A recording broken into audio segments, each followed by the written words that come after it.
Estupendo. Bien, bueno chicos, bienvenidos a todos. Hoy tenemos el agrado de tener a Carmen Arija. Ella es bióloga, especialista en mamíferos marinos y carnívoros, y también es la directora de el SeaWolf, que es el Centro de Educación, Investigación y Conservación, dirigido a un ámbito de la zoología. ¿Está bien así, Carmen? Si no, corregime. Perfecto. Está perfecto. Muchas gracias. Bien, esta es una charla que teníamos pensado hace mucho, con muchas ganas de poder brindársela a todos los chicos, y bueno, nos están mirando de todos los países, de España, Grecia, México, vi algunos amigos de Chile, Brasil, de Uruguay, bueno, Perú, Colombia, de todos lados, de toda Muy bien. Argentina, también todas las provincias. Así que Carmen, cuando quieras podés arrancar nomás y bueno, muchas gracias. Perfecto. Muchas gracias a ti, Bruno. Bueno, y muchas gracias a todo el grupo Capibara por lo que os decía antes, ¿no? De empezar, por complicaros la vida para organizar este tipo de eventos, porque al final, pues, dan una oportunidad para muchas personas de poder acceder a información que de otra forma a lo mejor es más complicada. Así que gracias por complicaros la vida. Y gracias a todos los que estáis aquí en diferentes países, en diferentes usos horarios. Nosotros aquí en España es bastante tarde, entonces, bueno, los que estáis aquí en España estáis como yo sin dormir. Pero bueno, muchas gracias a todos por dedicar vuestro tiempo bueno, pues a sentarnos aquí en torno a los mamíferos marinos y a juntarnos, aunque estemos en diferentes países. Por cierto, siempre digo lo mismo. Dos cosas antes de empezar. Hablo mucho y muy deprisa, ¿vale? Entonces, si en algún momento necesitáis que pare por lo que sea, porque os habéis perdido en algo, porque algo no ha quedado claro, me interrumpís, que no hay ningún problema, ¿vale? Yo encantada de la vida de parar, echar para atrás y volver, volver otra vez para que nadie se pierda. Y luego, otra cosa, si en algún momento digo algo que suena horrible, como al final somos personas de muchas procedencias, de vez en cuando uno suelta una frase que aquí suena muy bien, allí suena fatal, perdonadme, ¿vale? De antemano. Y otra cosa que os quería decir, os he dejado mis emails aquí así en la portada. No lo dejo por dejar, lo dejo porque si lo necesitáis, usadlo, ¿vale? No me molestáis. Si me molestaseis, no os dejaría el email, ¿de acuerdo? Entonces, si os hace falta cualquier cosa, pues ahí estamos y en lo que os podamos ayudar, encantados. Y si no podemos, pues intentaremos pasaros con quien sí que puede ayudaros, ¿vale? Que a veces hay gente que me escribe porque está haciendo un trabajo de fin de carrera o porque está haciendo lo que sea y necesita información de algo, alguna cosa que no puede encontrar, pues si podemos ayudaros, un placer, ¿vale? Al final este mundo a veces es muy, muy pequeño, muy complejo, muy cerrado y muy competitivo también y hay personas pues que ayudan poco. Entonces creo que para compensar tenemos que haber otras personas que ayudemos lo nuestro y lo que no ayudan los demás. Así que bueno, pues eso, si necesitáis algo, pedidlo, ¿vale? Y si podemos ayudaros, lo haremos. Y dicho esto, vamos a empezar, que tenemos un montón de cosas de las que hablar, ¿vale? Porque la charla de hoy es así como, como de muchos temas diferentes, ¿vale? Lo primero, si me deja pasar la diapositiva, vale. Lo primero, solo por si no todo el mundo tiene claro cómo funcionan las categorías de amenaza en conservación, hacer así un vistazo breve, ¿vale? Porque vamos a hablar de algunas de ellas y sobre todo de las que suponen amenaza para la supervivencia de las especies. Y bueno, pues a veces yo sé que hay personas que seguro que esta terminología la tenéis súper clara, pero hay otras personas que a lo mejor pues les suena lo de en riesgo de extinción, pero poco más. Y no quiero que nadie se pierda, ¿vale? Entonces, los que lo tengáis clarísimo, perdonadme estos minutitos así rápidos de poner en contexto el tema de conservación y los que no lo tengáis claro, pues las orejas bien abiertas. La UICN es la Unión Internacional para la Conservación de la Naturaleza, ¿vale? Y es un organismo internacional que se encarga de evaluar de forma, digamos, lo más integrada, conjunta y extensa posible, evaluar el estado de conservación de las especies, ¿vale? No solo de las especies animales, sino de las especies de seres vivos en general, pero bueno, lo que a nosotros nos interesa, de las especies animales, ¿vale? Entonces, en función de la cantidad de información que se puede recopilar de cada especie, sobre todo información de el número de efectivos, ¿no? El número de ejemplares, de las tendencias poblacionales y de los grados de amenaza, o sea, de la cantidad de amenazas y de la gravedad de esas amenazas, pues se cataloga cada especie en una casilla diferente, ¿no? en un espacio diferente que hace, digamos, alusión a su probabilidad de supervivencia o de extinción a medio, corto y largo plazo, ¿vale? Entonces, bueno, las categorías que la UICN maneja son desde taxones que no están evaluados, es decir, especies que se desconoce por completo su estado porque no hay ninguna evaluación hecha, cosa que no vamos a encontrar en ningún mamífero marino. Datos deficientes, que es esa otra categoría en la que sí que hay evaluaciones, ¿vale? Sí, o sea, sí hay estudios, pero no son suficientes, bien porque sean antiguos, bien porque sean locales, ¿vale? Y no globales, o bien porque sean estudios que al final no hacen foco realmente en el número de efectivos o en la tendencia poblacional, pues se englobarían ahí esas especies, ¿vale? O sea, se han evaluado, pero no tenemos información para saber su estado de conservación real. Vais a ver que datos deficientes sí que lo vamos a ver bastante en mamíferos marinos, sobre todo, por ejemplo, el grupo de los cifios en los cetáceos es una locura, ¿vale? Casi todas las especies están en este deficient data porque no están, o sea, la mayor parte de ellos no tenemos información suficiente para saber su estado de conservación. Least concern, esta preocupación menor, es la categoría en la que nos encantaría ver a todas las especies englobadas, porque es esa categoría donde metemos a las especies que se encuentran bien, ¿vale? Es decir, que a nivel de conservación tienen un buen estado y que a priori parece poco probable que se enfrenten a un riesgo de extinción a corto y a medio plazo, ¿vale? Casi amenazado sería la siguiente categoría, que es como un paso intermedio entre encontrarse bien y entrar dentro de una de las tres categorías de amenaza, que son estas, ¿no? Vulnerable, endanger o critically endangered.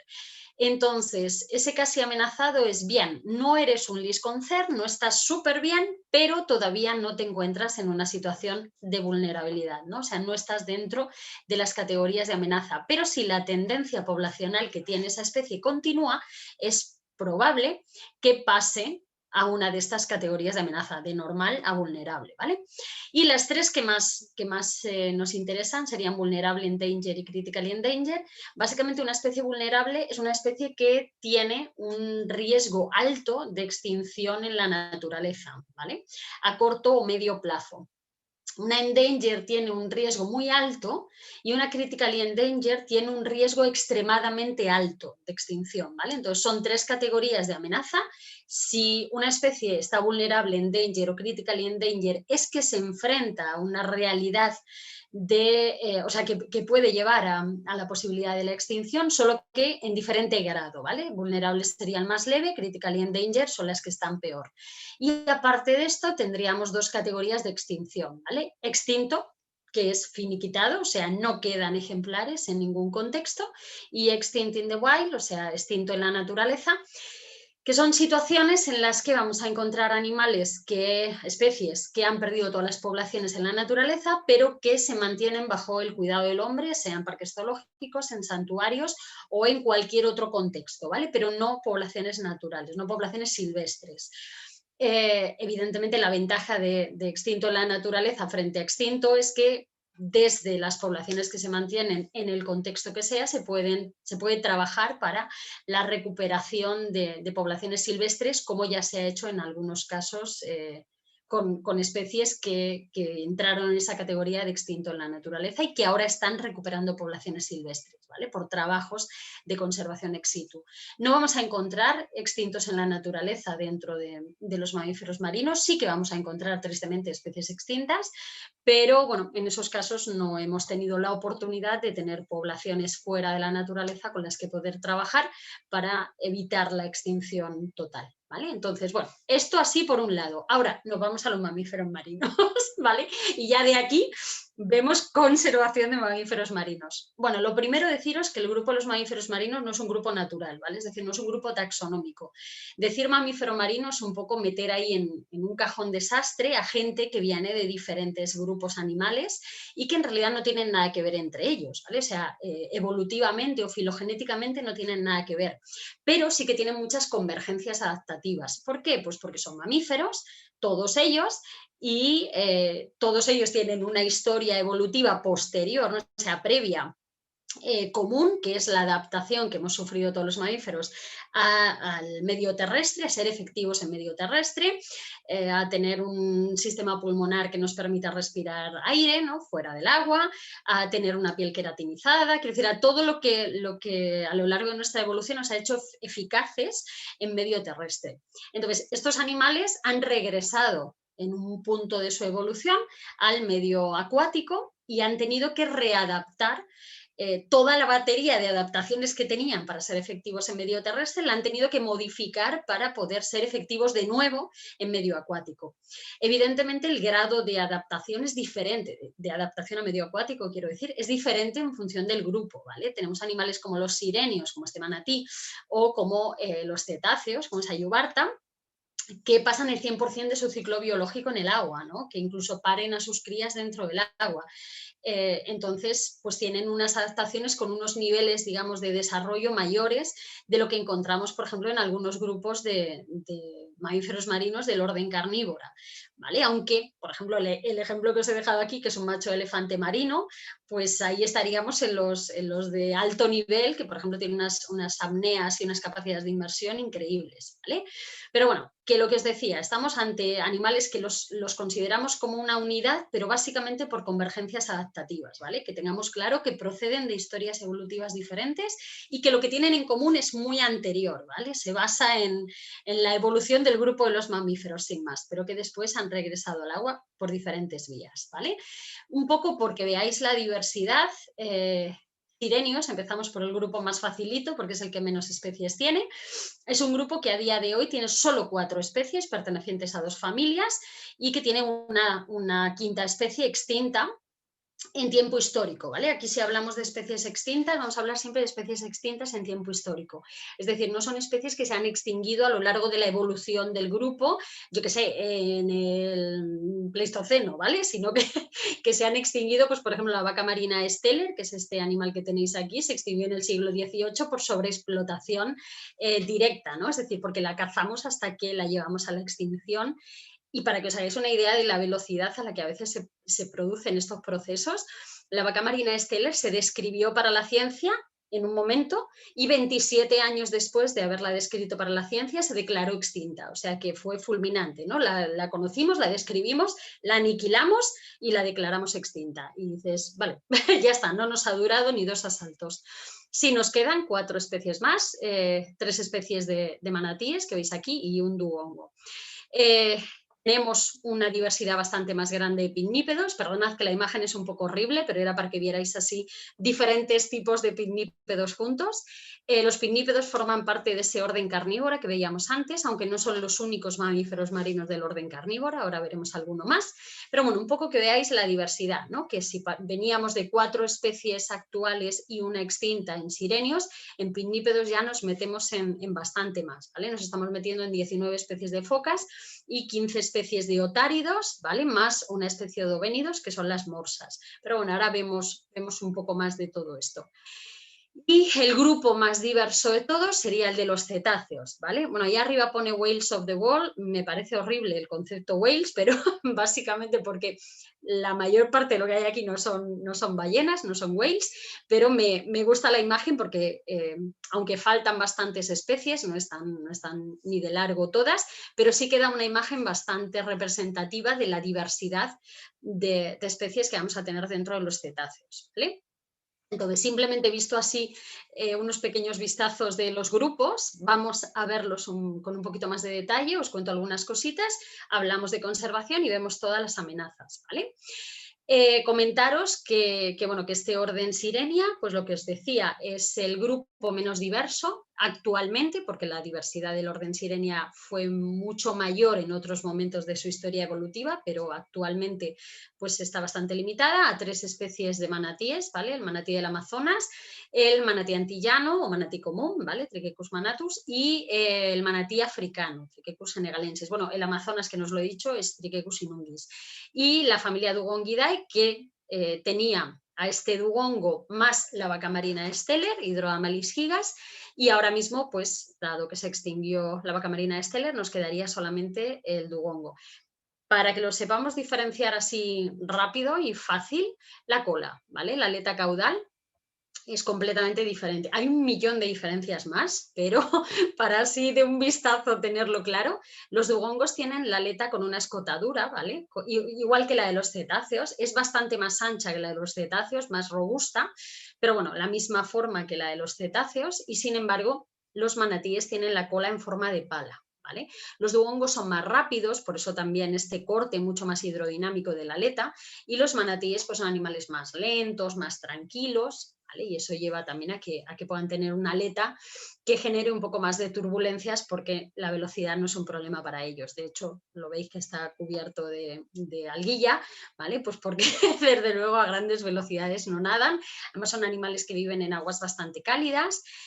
Salvo la vaca marina Steller, la que extinguimos, que utilizaba sobre todo aguas del estrecho de Bering, ¿vale? Es decir, entre Alaska y Rusia, ¿vale? ese brazo de mar que hay entre Alaska y Rusia es principalmente donde se encontraba la vaca marina Steller, por eso era tan grande, para poder mantener la temperatura en aguas frías.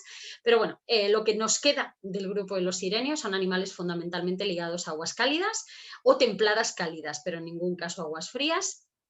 Y animales o bien que habitan en ríos, ¿vale? O bien que habitan en costa, pero, o sea, en el mar, pero pegados a la costa, ¿vale? No vamos a encontrar ningún sirenio de hábitos pelágicos, es decir, que se aleje de la costa, que lo vayamos a encontrar en el talud continental o nada por el estilo, ¿vale? No salen de la plataforma, son animales herbívoros y al final, pues lo que necesitan es estar, digamos, en aquellas áreas en las que hay alimento, ¿no? Consumen fundamentalmente fanerógamas marinas, aunque también diferentes tipos de algas.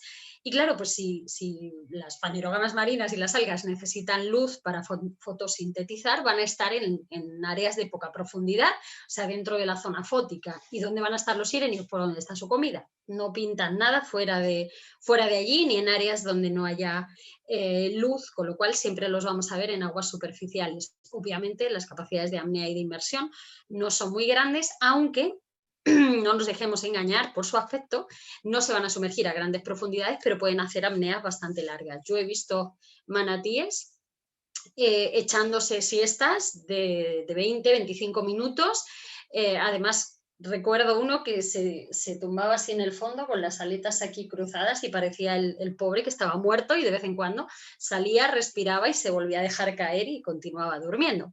Entonces, bueno, pues que a pesar de su aspecto, las apneas que pueden hacer son bastante largas. A ver quién de nosotros hace 20 minutos debajo del agua.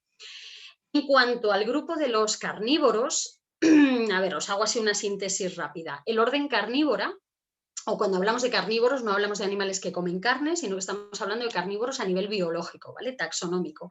El orden carnívora es un orden de mamíferos que engloba 2 subórdenes, caniformes y feliformes. No me he metido en el tema de feliformes, un poco para abreviar, porque si no esto nos llevaría a la vida. Ya que no tenemos mamíferos marinos dentro del grupo de los feliformes, y solo os dejo este vistazo de los caniformes. Los caniformes, el suborden caniforme, engloba todas estas familias, ¿vale? Cánidos, os he dejado aquí un fennec, pero hay un montón de ellos, zorros, chacales, coyotes, ¿vale? Lobos. Toda esa gente estaría aquí dentro.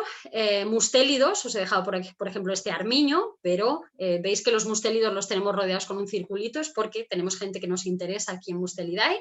Básicamente son las nutrias marinas, ¿vale? Hay un montón de especies de nutrias de río, pero las que se consideran mamíferos marinos son las 2 especies de nutria marina que hay. Enhydra lutris en el hemisferio norte y Lontra felina en el sur, que luego las vemos, ¿vale? Luego tenéis por ahí fotos para ponerle cara a todo el mundo. Lo mismo nos pasa en el grupo Ursidae. Aquí tenéis, por ejemplo, un oso pardo, que desde luego muy marino no es, pero tenemos a los osos polares, 100% de su ciclo biológico ligado a medio marino. ¿Vale? Eso hace que los consideremos mamíferos marinos. Mefítidos serían las mofetas, que no nos interesan. Alúridos solamente hay una especie, Eulurus fulgens, que es este... no me sale el nombre común. Panda rojo, perdonad. Prociónidos, donde encontraríamos mapaches, quincayús, coatíes, ¿vale? Y lo mismo, no tenemos ninguna especie mamífero marino, pero las tres familias de la parte inferior sí que las tres son 100% animales de hábitos marinos, ¿vale? Es decir, el 100% de las especies de estas tres familias son considerados mamíferos marinos. Normalmente estas tres familias se suelen englobar en una superfamilia que se llama Pinnipedia o Pinnipediomorpha. Si chequeáis bibliografía antigua, o sea, libros que tengan más de 15 o 20 años, podéis encontrar, por ejemplo, a los pinnípedos clasificados como un orden diferente, ¿vale? O sea, fuera de carnívora. En realidad es incorrecto, ¿vale? O sea, simplemente fue una teoría que hubo durante unos años, se superó con los estudios filogenéticos, sobre todo con los estudios basados en marcadores genéticos, y bueno, pues son animales que forman parte de este grupo de los caniformes, forman un grupo monofilético, con lo cual tienen que estar aquí, por mucho que sean un poco diferentes porque viven en medio acuático, pues no es razón para sacarlos de aquí. Las tres familias pues serían fócidos con las focas, aquí os he dejado por ejemplo una foca de Weddell, otáridos con leones y osos marinos, aquí tenéis un oso marino sudafricano, ¿vale? Artocephalus pusillus, un macho, y odovénidos, que serían las morsas. Solamente tenemos una especie de morsa, Odovenus rosmarus, esta, la única que hay, pero bueno, en lo demás sí que vamos a tener 19 focas y 15 otáridos, o sea, la diversidad es bastante grandecita. Y el último grupo, a nivel taxonómico, sería el de Cetartiodáctila. Yo sé que de repente uno ve esto aquí y dice, ¿qué hace? ¿Qué hacen aquí los ciervos y las orcas juntos? Pues hace unos años ya se hizo una revisión de toda la taxonomía de los mamíferos y se vio que realmente que los artiodáctilos y los cetáceos, que antes eran dos órdenes independientes, estuvieran separados, no tenía sentido biológico porque son un grupo monofilético. Si estoy diciendo algo que alguien no entiende, me lo decís, ¿vale? Y os lo explico. Pero bueno, un grupo taxonómico natural. Todos los integrantes de este grupo descienden de un ancestro común, ¿vale? Entonces todos tienen que estar juntos, digamos, si somos puristas biológicamente. Y bueno, pues nos lleva a que encontremos pues gente como los jabalíes, como los pecaris, ¿vale? O como estos mosquidos o los tragúlidos, junto con los cetáceos. Bueno, simplemente de todo este grupo cetartiodáctila, a nosotros nos interesa simplemente la agregación cetácea, donde vamos a encontrar la clasificación antigua, ¿no? De misticetos y odontocetos, es decir, de esos cetáceos con barbas o ballenas, y de esos cetáceos con dientes que no son ballenas, ¿eh? Aunque en inglés insistan en llamarlos killer whale, sperm whale, white whale. Lo del whale viene por el tamaño y viene de nomenclaturas muy antiguas y a día de hoy está completamente superado, ¿vale? No son whales, aunque se les siga llamando así en nombres comunes. Bueno, odontocetos y misticetos, ¿vale? Vámonos a los cetáceos. Es un poco complejo, hay muchas familias, sobre todo el tema de odontocetos. Misticetos es más sencillo porque solo son 4 familias, pero bueno, odontocetos es un poco así, lo ve uno y le da un poco el shock, pero en realidad es más fácil de lo que parece. Las 4 primeras familias, ¿vale? Inidos, lipótidos, pontopóridos y platanístidos, son delfines de río, ¿vale? Y cuidado con lo de delfines de río, porque son delfines de río como un grupo evolutivo, ¿vale? Porque Pontoporia blindvillei, la única especie de Pontoporidae, que es la franciscana, es este ejemplar, vive en costa, vive también, o sea, ocupa aguas dulces en el mar, en el Río de la Plata, pero lo vais a tener ahí en la costa de Argentina, fundamentalmente, ¿vale? En la costa atlántica de Argentina. Entonces, pensaremos, pero ¿no dices que es un delfín de río y vive en el mar? Bueno, porque es un grupo evolutivo, ¿vale? Le pusimos ese nombre de delfín de río, le pusieron ese nombre de delfines de río y luego resulta que uno pues ahí no vive en ríos o vive fundamentalmente fuera de ríos, aunque también los ocupe. Pero lo que comparten las 4 especies de este grupo, de los delfines de río, lo que tienen tienen en común realmente es la forma corporal y sobre todo el desarrollo de su sistema de ecolocalización, ¿vale? Todos los odontocetos y solo los odontocetos tienen sistema de ecolocalización. Es básicamente que tienen una serie de órganos asociados a la producción de sonidos de alta frecuencia, unos clics muy cortos de alta frecuencia que producen y amplifican, los producen con el sistema respiratorio. Sabéis que tienen el orificio respiratorio amigrado a lo alto de la cabeza, ahí lo veis, o aquí lo veis, ¿vale? En esta línea.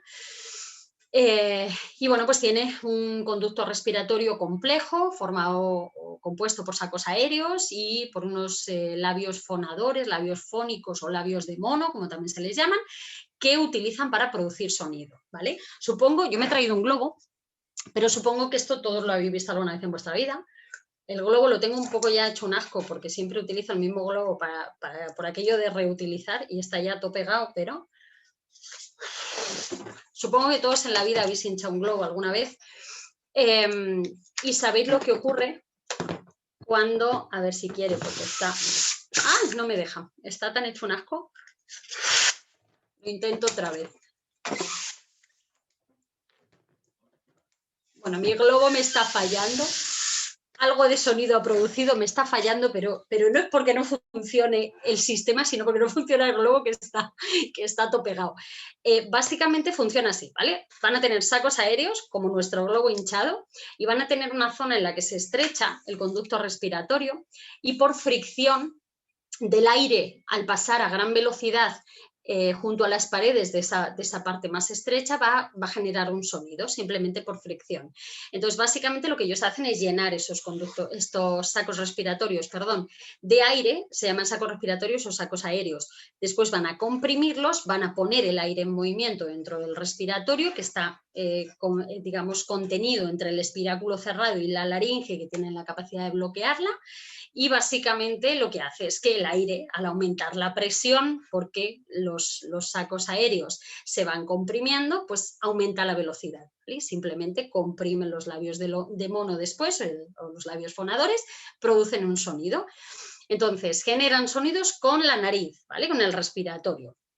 Y tienen en la parte frontal de la cabeza, por encima del cráneo, van a tener un melón, ¿vale? El melón simplemente es una estructura lipídica, por decirlo de una forma sencilla, es como una bola de grasa, no de cualquier tipo de grasa, ¿vale? Tiene una composición lipídica muy específica, de hecho tiene varias partes dentro de la estructura del melón, una parte central que amplifica y unas partes laterales que lo que hacen es dirigir el sonido hacia la zona central, que va a actuar ese melón como un amplificador, ¿vale? Entonces van a generar un sonido, van a tener la capacidad de amplificarlo. Ese sonido va a ser direccionado hacia adelante, va a chocar contra lo que haya en el entorno, sean rocas, peces, barcos, cualquier cosa, o sus propios congéneres, y va a regresar un eco, ¿vale? Y ese eco va a ser recibido evidentemente por todo el cuerpo. Si alguna vez os habéis colocado delante de un altavoz en un concierto o algo así, pues habréis notado la vibración del sonido, ¿no? O sea, notáis el sonido con todo el cuerpo porque el sonido al final son ondas físicas y las podemos percibir. Bueno, pues la reciben evidentemente con todo el cuerpo, es decir, el eco que vuelve a todo el cuerpo, pero la mandíbula está especialmente diseñada para poder amplificar ese eco de vuelta. ¿Por qué? Porque en la parte más posterior de la mandíbula tienen una ventana acústica, es decir, la mandíbula está hueca por dentro, en la parte posterior, y está rellena de grasa, de la misma grasa del melón, ¿vale? O sea, de una grasa de la misma naturaleza que el melón, y que lo que va a hacer es amplificar también ese eco que vuelve, ¿vale? La mandíbula contacta directamente con la bula timpánica, entonces lo que va a hacer digamos, el eco al volver es ser recibido por todo el cuerpo, pero amplificado en la mandíbula y transmitido directamente al oído interno, ¿vale? Vamos al oído medio y de ahí al oído interno. Entonces, ¿por qué os cuento todo este rollo? Pues porque tiene sentido el aspecto que tienen los delfines de río, ¿vale? Si veis un poco la generalidad, tienen una cabeza muy bulbosa, ¿vale? Gordita, y unos hocicos muy largos, unos picos muy largos, unas bocas muy largas. ¿Por qué?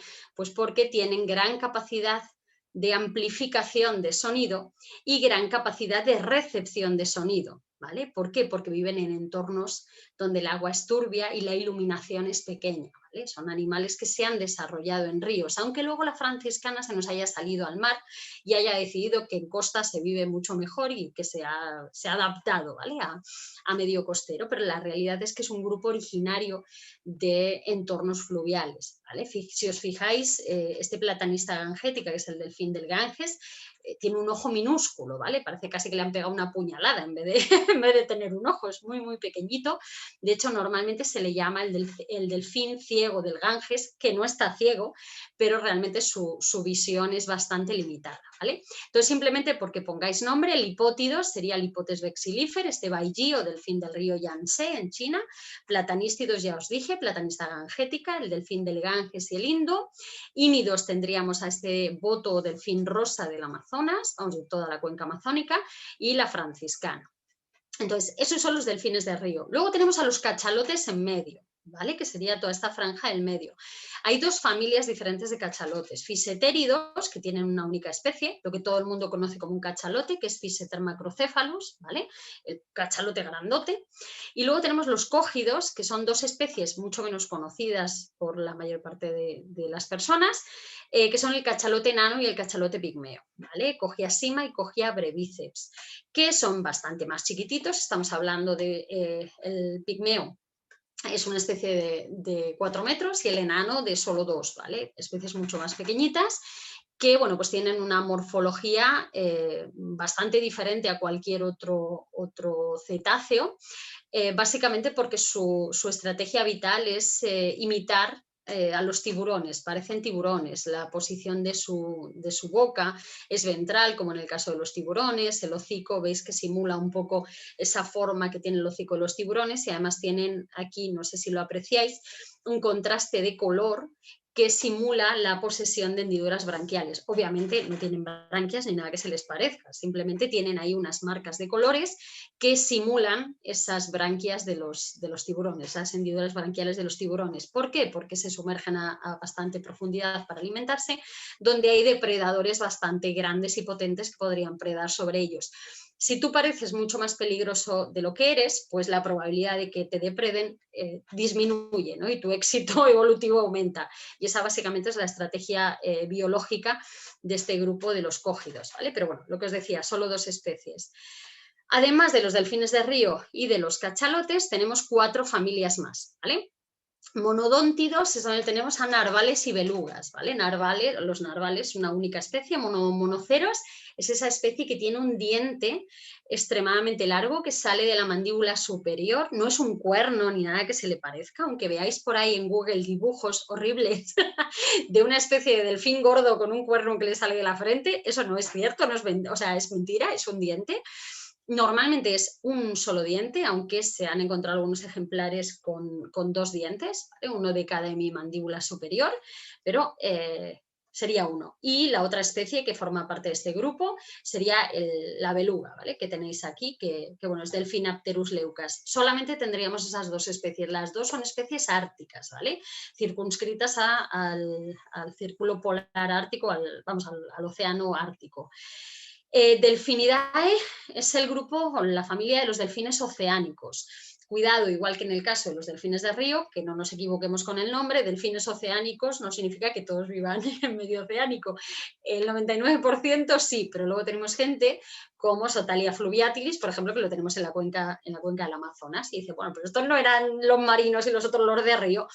Ya, bueno. Los biólogos nos dedicamos a clasificar a los animales y ellos se dedican a salirse de nuestras clasificaciones y a llevarnos la contraria. Simplemente es un grupo evolutivo, ¿vale? Y la mayor parte de las especies de ese grupo evolutivo pertenecen a medios marinos, sin embargo, pues tenemos algunas especies que han decidido moverse a medio dulce acuícola porque pues, han encontrado nichos ecológicos vacíos y han sido efectivos en ellos. Es el grupo más diverso, ¿vale? Que tenemos dentro de cetáceos. el grupo de los delfínidos. Hay 38 especies diferentes descritas actualmente. Focénidos serían las marsopas, ¿vale? Es un grupo que tiene 7 especies diferentes. Se parecen mucho a los delfines, chiquititos, con hocicos muy cortos, en la mayor parte de los casos sin un hocico prominente. Pero la principal diferencia es la forma de los dientes, ¿vale? Los delfínidos tienen los dientes cónicos, afilados, y sin embargo los focénidos, las marsopas, tienen los dientes planos, con forma de pala, como nuestros incisivos, ¿vale? Se parecen mucho a nuestros incisivos. Entonces, si alguna vez veis un bicho que pasa un delfín pero no lo tenéis muy claro y le miráis los dientes y los tiene en forma de pala en lugar de unos dientes afilados, es una marsopa seguro. Y los cifios son el segundo grupo más diverso que tenemos dentro de cetáceos. Hay 22 especies descritas y se ha descrito hace poco una más, la 23, aunque todavía no está aceptada por toda la comunidad científica, pero bueno, ahí está descrita y con bastante buena pinta de que se acepte. Y es el grupo más desconocido que existe en los cetáceos, primero porque tienden a vivir muy alejados de la costa, o por lo menos muy alejados de la plataforma continental, y hacen grandes inmersiones. Estamos hablando de que cifios y cachalotes, Physeter macrocephalus, ¿vale? Esta especie de cachalote, y concretamente, de hecho, esta especie de cifio, que es el cifio común, tienen los récords de inmersión ahora mismo, superando los 2.200 metros de profundidad, las dos especies, ¿vale? Estamos hablando de una barbaridad. O sea, 2.200 metros de profundidad, inmersiones de más de 2 horas, y hablamos de animales con pulmones, ¿vale? Tú luego te metes minuto y medio debajo de ahí en la piscina, ¿no? A echar una competición con tu primo, a ver quién aguanta más, y te tragan media piscina y te ahogas. Y sin embargo, bueno, pues esta gente hace unas inversiones que son una auténtica locura. Y además tienen una capacidad de tolerancia a los cambios de presión que todavía nos cuesta científicamente comprender, ¿vale? O sea, los humanos por encima de 190 metros de profundidad tenemos una cosa que se llama síndrome por alta presión, síndrome nervioso por alta presión, y básicamente empezamos a tener fallos del sistema nervioso, a convulsionar, y si se prolonga en el tiempo y no sale uno rápido de allí, pues acontece la muerte. Y sin embargo, bueno, pues estos animales están en superficie, respiran, pican a fondo, a 2.000 metros se ponen a cazar, por ejemplo, los cachalotes, calamares gigantes, vuelven a subir, respiran y dices vale, pues nada, ahí lo han hecho como si fuera fácil. Y para ellos lo es. La batería fisiológica de las inmersiones es espectacular, y si alguien tiene curiosidad, pues luego me lo preguntáis y os la cuento así, aunque sea un poco rápido porque es bastante largo. Pero bueno, que sepáis, ¿vale? Que tenemos los récords de inmersiones en cachalote común, ¿vale? Y en cifio común, en estas dos especies. Y bueno, pues los cifios al final se caracterizan, aparte por las grandes inmersiones, porque pasan muy poco tiempo en superficie, ¿vale? Estamos hablando de que depende de la especie de cifio, pero pasan entre un 2 y un 10% de su tiempo en superficie, el resto del tiempo están sumergidos. Y además, bueno, pues se caracterizan también porque tienen dientes sexuales. Las hembras carecen de dentición, salvo el grupo de los berardios, que es un género dentro de esta familia. Las hembras carecen de dentición y los machos tienen una dentición, pero no es funcional para la alimentación, sino que son dientes de exhibición sexual, ¿vale? Básicamente los tienen pues, o en la punta de la mandíbula inferior, como pasaría en Cifius cabirrostris, o a lo largo de la mandíbula inferior en diferentes posiciones, más adelante, más atrás, más grandes, más pequeños, y bueno, pues tienen un carácter de exhibición y de cortejo, y aparte los utilizan para las luchas entre los machos por el acceso precisamente a las hembras, ¿vale? Estos son los odontocetos que existen. Y el último grupito que nos queda, que es el de los misticetos, mucho más fácil, ¿vale? Porque tenemos mucha menos gente aquí. 4 familias, ¿vale? Balénidos, neobalénidos, esríptidos y balenoptéridos, ¿vale? Veamos, los balénidos, hay 4 especies, serían las ballenas francas, como esta que tenéis aquí, como las que tenéis vosotros por ahí en Argentina, ¿vale? Que la vuestra es Eubalena australis, la ballena franca meridional, que es precisamente la que tenéis en la imagen. Si consigo encontrar el ratón aquí, ¿vale? Esta que tenéis en la imagen. Hay 2 especies más del mismo género, ¿vale? Eubalena glacialis, que la tenemos nosotros en el Atlántico Norte, y Eubalena japónica, que viviría en el Pacífico Norte. Hablaremos de ellas porque son de las que tienen bastantes problemas de conservación, no la vuestra, no la meridional, pero sí que la que tenemos nosotros por aquí y la del Pacífico Norte también. Además de esas 3 especies de género balena, ¿vale? Esas 3 especies de ballenas francas que se caracterizan por estas callosidades, ¿vale? Entonces, si veis cualquier animal con estas callosidades, es una ballena franca seguro. Tendremos también aquí a la ballena de Groenlandia, ¿vale? O ballena boreal, también se la llama, que es Balena mysticetus, que la vamos a tener en aguas del Ártico. Neobalénido solamente hay una especie, es Caperea marginata, esta que tenéis aquí, el nombre común es ballena franca pigmea, sería la ballena más pequeña, o sea, el misticeto más pequeño que existe. Es una especie de unos 6 metros, con lo cual estamos hablando de un misticeto muy pequeñito. A ver, 6 metros para nosotros humanos es inmenso, pero para los cetáceos es poca cosa, sobre todo teniendo en cuenta que en balenopteridos tenemos, por ejemplo, al rorcual azul, que puede llegar a 35 metros y 150 toneladas, entonces 6 metros es nada, ¿vale? Es una mini ballena. El Rictidos tiene también una única especie, es Rictius robustus, que es este animal de aquí, es una ballena gris, que ahora mismo solo tenemos poblaciones ya en el Pacífico Norte, aunque tradicionalmente también había una población en el Atlántico Norte, solo que por sobreexplotación en la industria ballenera se la llevó a la extinción en el Atlántico. La mayor parte de los mapas de distribución que veréis por ahí, cuando lo consultéis, muestran solo la población del Pacífico y os dicen que está súper bien, porque además está catalogada como Lis Concern y dices, joder, qué bien le va esta ballena, pero creo que el que olvida su pasado está condenado a repetirlo, ¿no? Entonces creo que es importante tener en cuenta que sí, en el Pacífico está muy bien, pero había una población en el Atlántico y la llevamos hasta la extinción.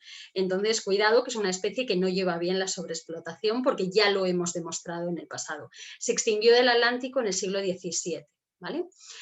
Y bueno, la última familia, Balenopteridos, es la familia más diversa de este grupo, tiene 8 especies, ¿vale? La Yubarta, que es esta de aquí, Megaptera novengli, que es la única especie de su género, y luego 7 especies del género Balenoptera, como este Balenoptera cutorrostrata que tenéis aquí, que es un rorcual aliblanco.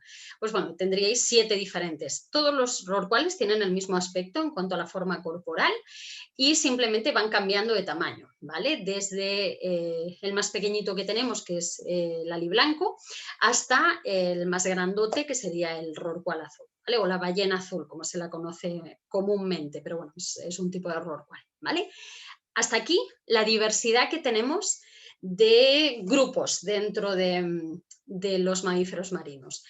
Siento si es así un poco bombardeo, pero es que son muchos grupos y bueno, os lo intento explicar de la forma más lenta y tranquila posible, pero bueno, también para que nos dé tiempo a ver un montón de cosas más, que tenemos muchas por delante. Veamos, ¿cómo se encuentran a nivel de conservación?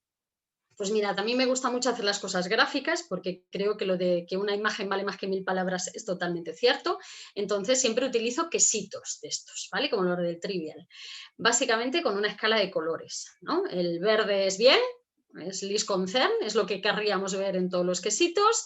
Los rojos son mal, ¿vale? El naranja es vulnerable, es la primera categoría de amenaza, rojo endanger, rojo fuerte, o sea, el granate critically endanger, y negro extinto. Ya os dije que extinct in the wild no vamos a tener en este grupo, pero bueno, yo siempre considero todas las situaciones, ¿no? Entonces está ahí puesto, aunque no lo vayamos a ver en ninguno. Pues empezamos fatal, ¿vale? Malos colores los que tenemos aquí.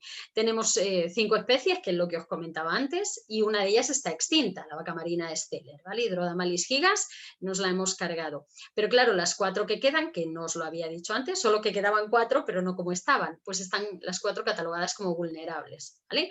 Para que les pongáis carilla a todos, el dugongo, esto es un macho, ¿vale? Y se sabe por qué, veis todas las cicatrices que tienen. Bueno, pues los machos son bastante agresivos entre ellos y tienen unos incisivos, las hembras no, pero los machos tienen 2 incisivos enormes en la mandíbula superior, en el maxilar, que se les suele llamar colmillos o tags, pero son incisivos, muy grandes, y los utilizan para golpearse unos a otros y se hacen esas cicatrices que podéis ver ahí. Este sería Trichechus inunguis, el manatí del Amazonas, súper fácil de distinguir de los demás, porque es el único que tiene manchas blancas, ¿vale? No todos los ejemplares las tienen, pero es el más oscuro, también es el más estilizado, ¿vale? Tiene así como menos pinta de gordote, Y bueno, pues eso, suele tener manchas blancas en diferentes puntos del cuerpo. Además no tiene uñas, ¿vale? Es el único manatí que no tiene uñas. El dugongo no tiene, pero las otras dos especies de manatíes sí, ¿vale? Los triquéquidos tienen, pero inunguis, que es lo que significa ese nombre, sin uñas, no tiene. Triquecus manatus, el manatí común o manatí antillano, y senegalensis, el africano. Senegalensis se distingue también bastante bien por el tema de los ojos, ¿vale? Esto no es un efecto óptico de la foto, sino que alrededor de los ojos tienen una mancha oscura, ¿vale? A veces se prolonga hasta el oído, a veces solamente en torno al ojo, pero si veis un manatí que parece que le han dado un par de puñetazos en los ojos y los tiene así morados, es un manatí africano, ¿vale?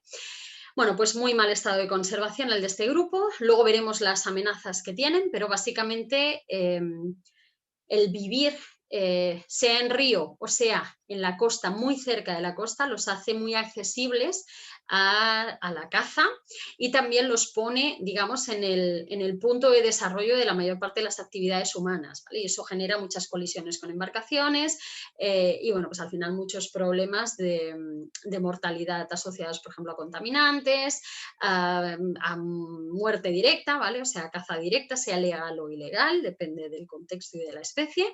Entonces, bueno, pues hace que sus poblaciones pues anden un poco fastidiadas, aunque solo un poco, ¿vale? Que son vulnerables, podían estar peor. Vámonos al grupo de los carnívoros, ¿vale? Empezamos por otáridos, que eran leones y osos marinos. El grupo de los otáridos, bueno, como veis en los porcentajes, no tiene tampoco una situación excesivamente mala en cuanto a porcentaje de especies que estén amenazadas, pero aún así tiene un buen grupito. Lo primero, tenemos una especie extinta, ¿vale? Que es esta de aquí, Zalophus japonica, es el león marino asiático, león marino japonés, extinto por sobreexplotación, persecución directa, de hecho, o sea, se perseguía porque era un competidor para la pesca y además se le cazaba por su piel. Luego tenemos 4 especies en danger, no hay ninguna critical en danger, pero sí 4 en danger. Las 4 en danger serían estas de aquí.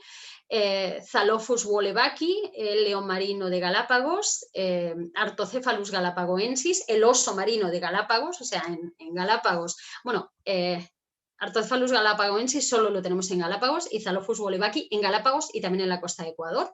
Hay una pequeña población, pero bueno, las 2 especies endémicas de Galápagos están en danger, ¿vale? Y luego, por su parte, tenemos león marino australiano. Esto es una hembrita de león marino australiano, es Neophoca cinerea.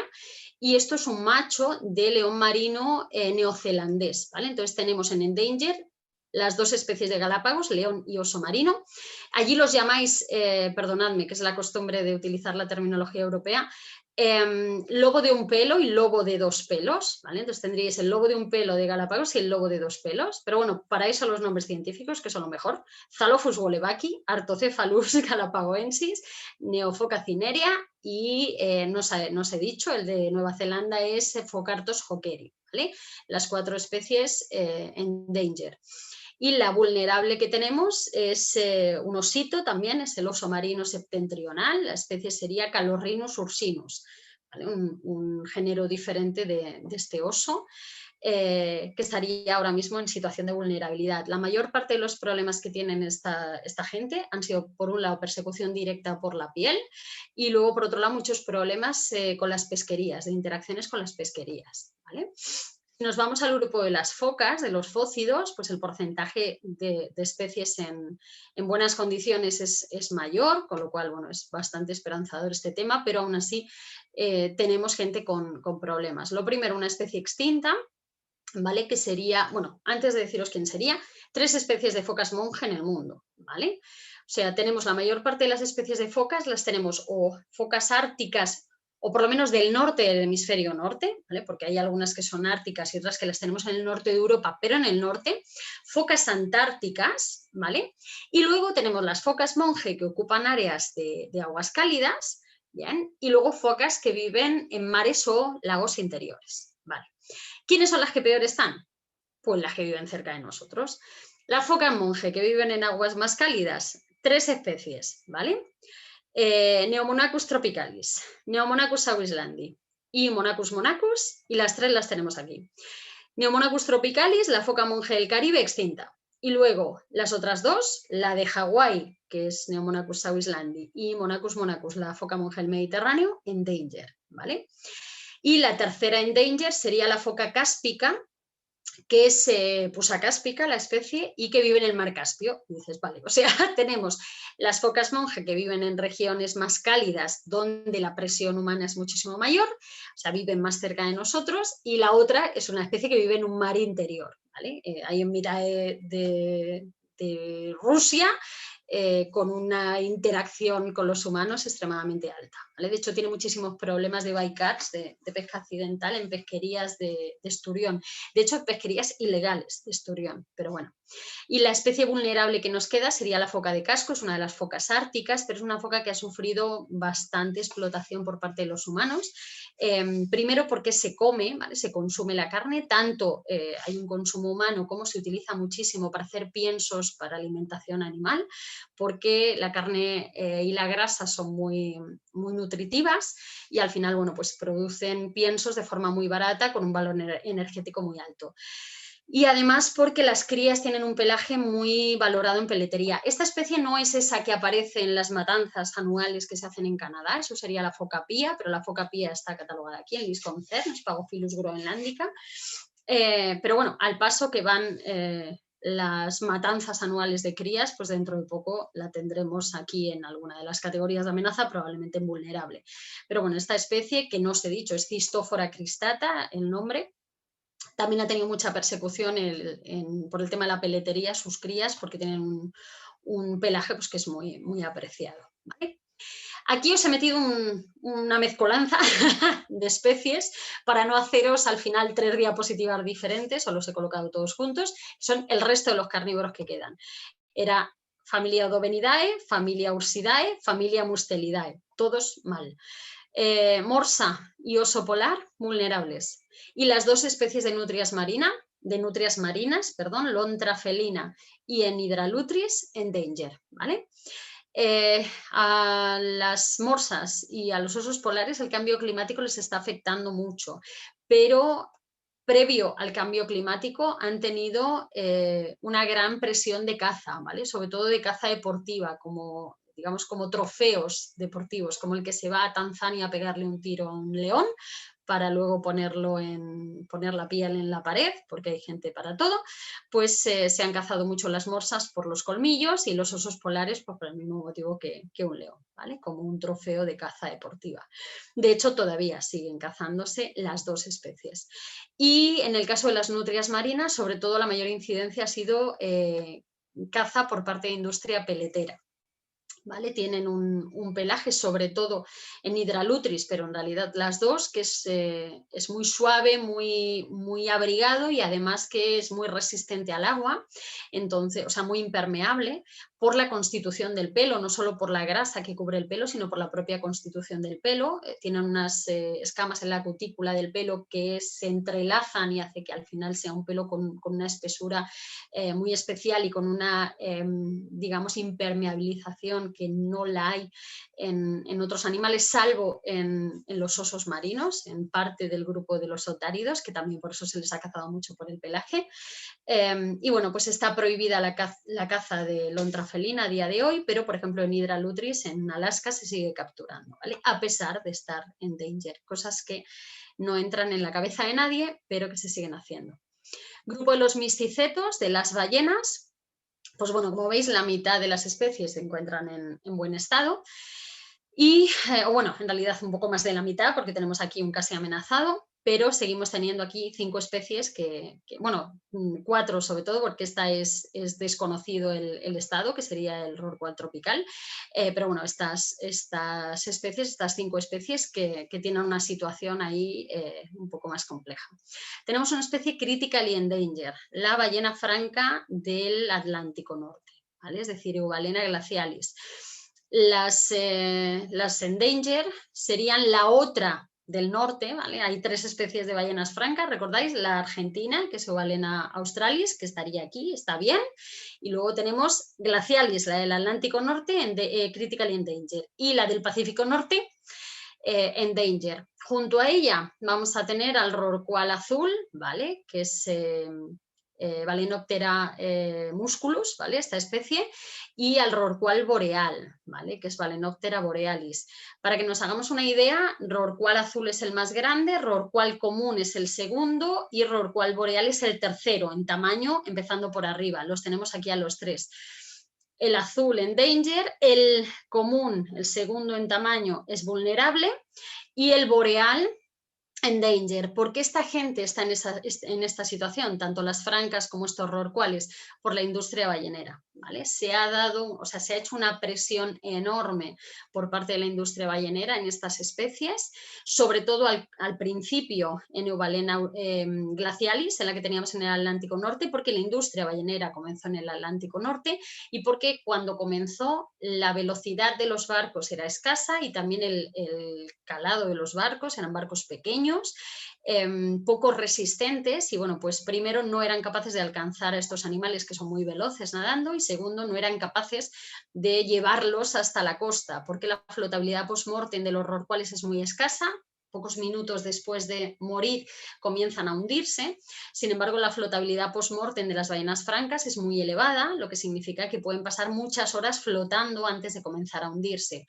Eso facilitaba pues, que se amarrase el cadáver a la popa del barco y se llevase flotando hasta la costa. Entonces, claro, más lentas, y además las puedes arrastrar sin que te hundan el barco. Claro, imagínate que amarras a tu barco este bicho de 150 toneladas que se empieza a hundir y te vas con él, ¿vale? O sea, el barco hace un tour por el fondo del mar increíble, como el Titanic, ¿vale? Va derecho para el fondo. Entonces, bueno, pues esto era más inaccesible.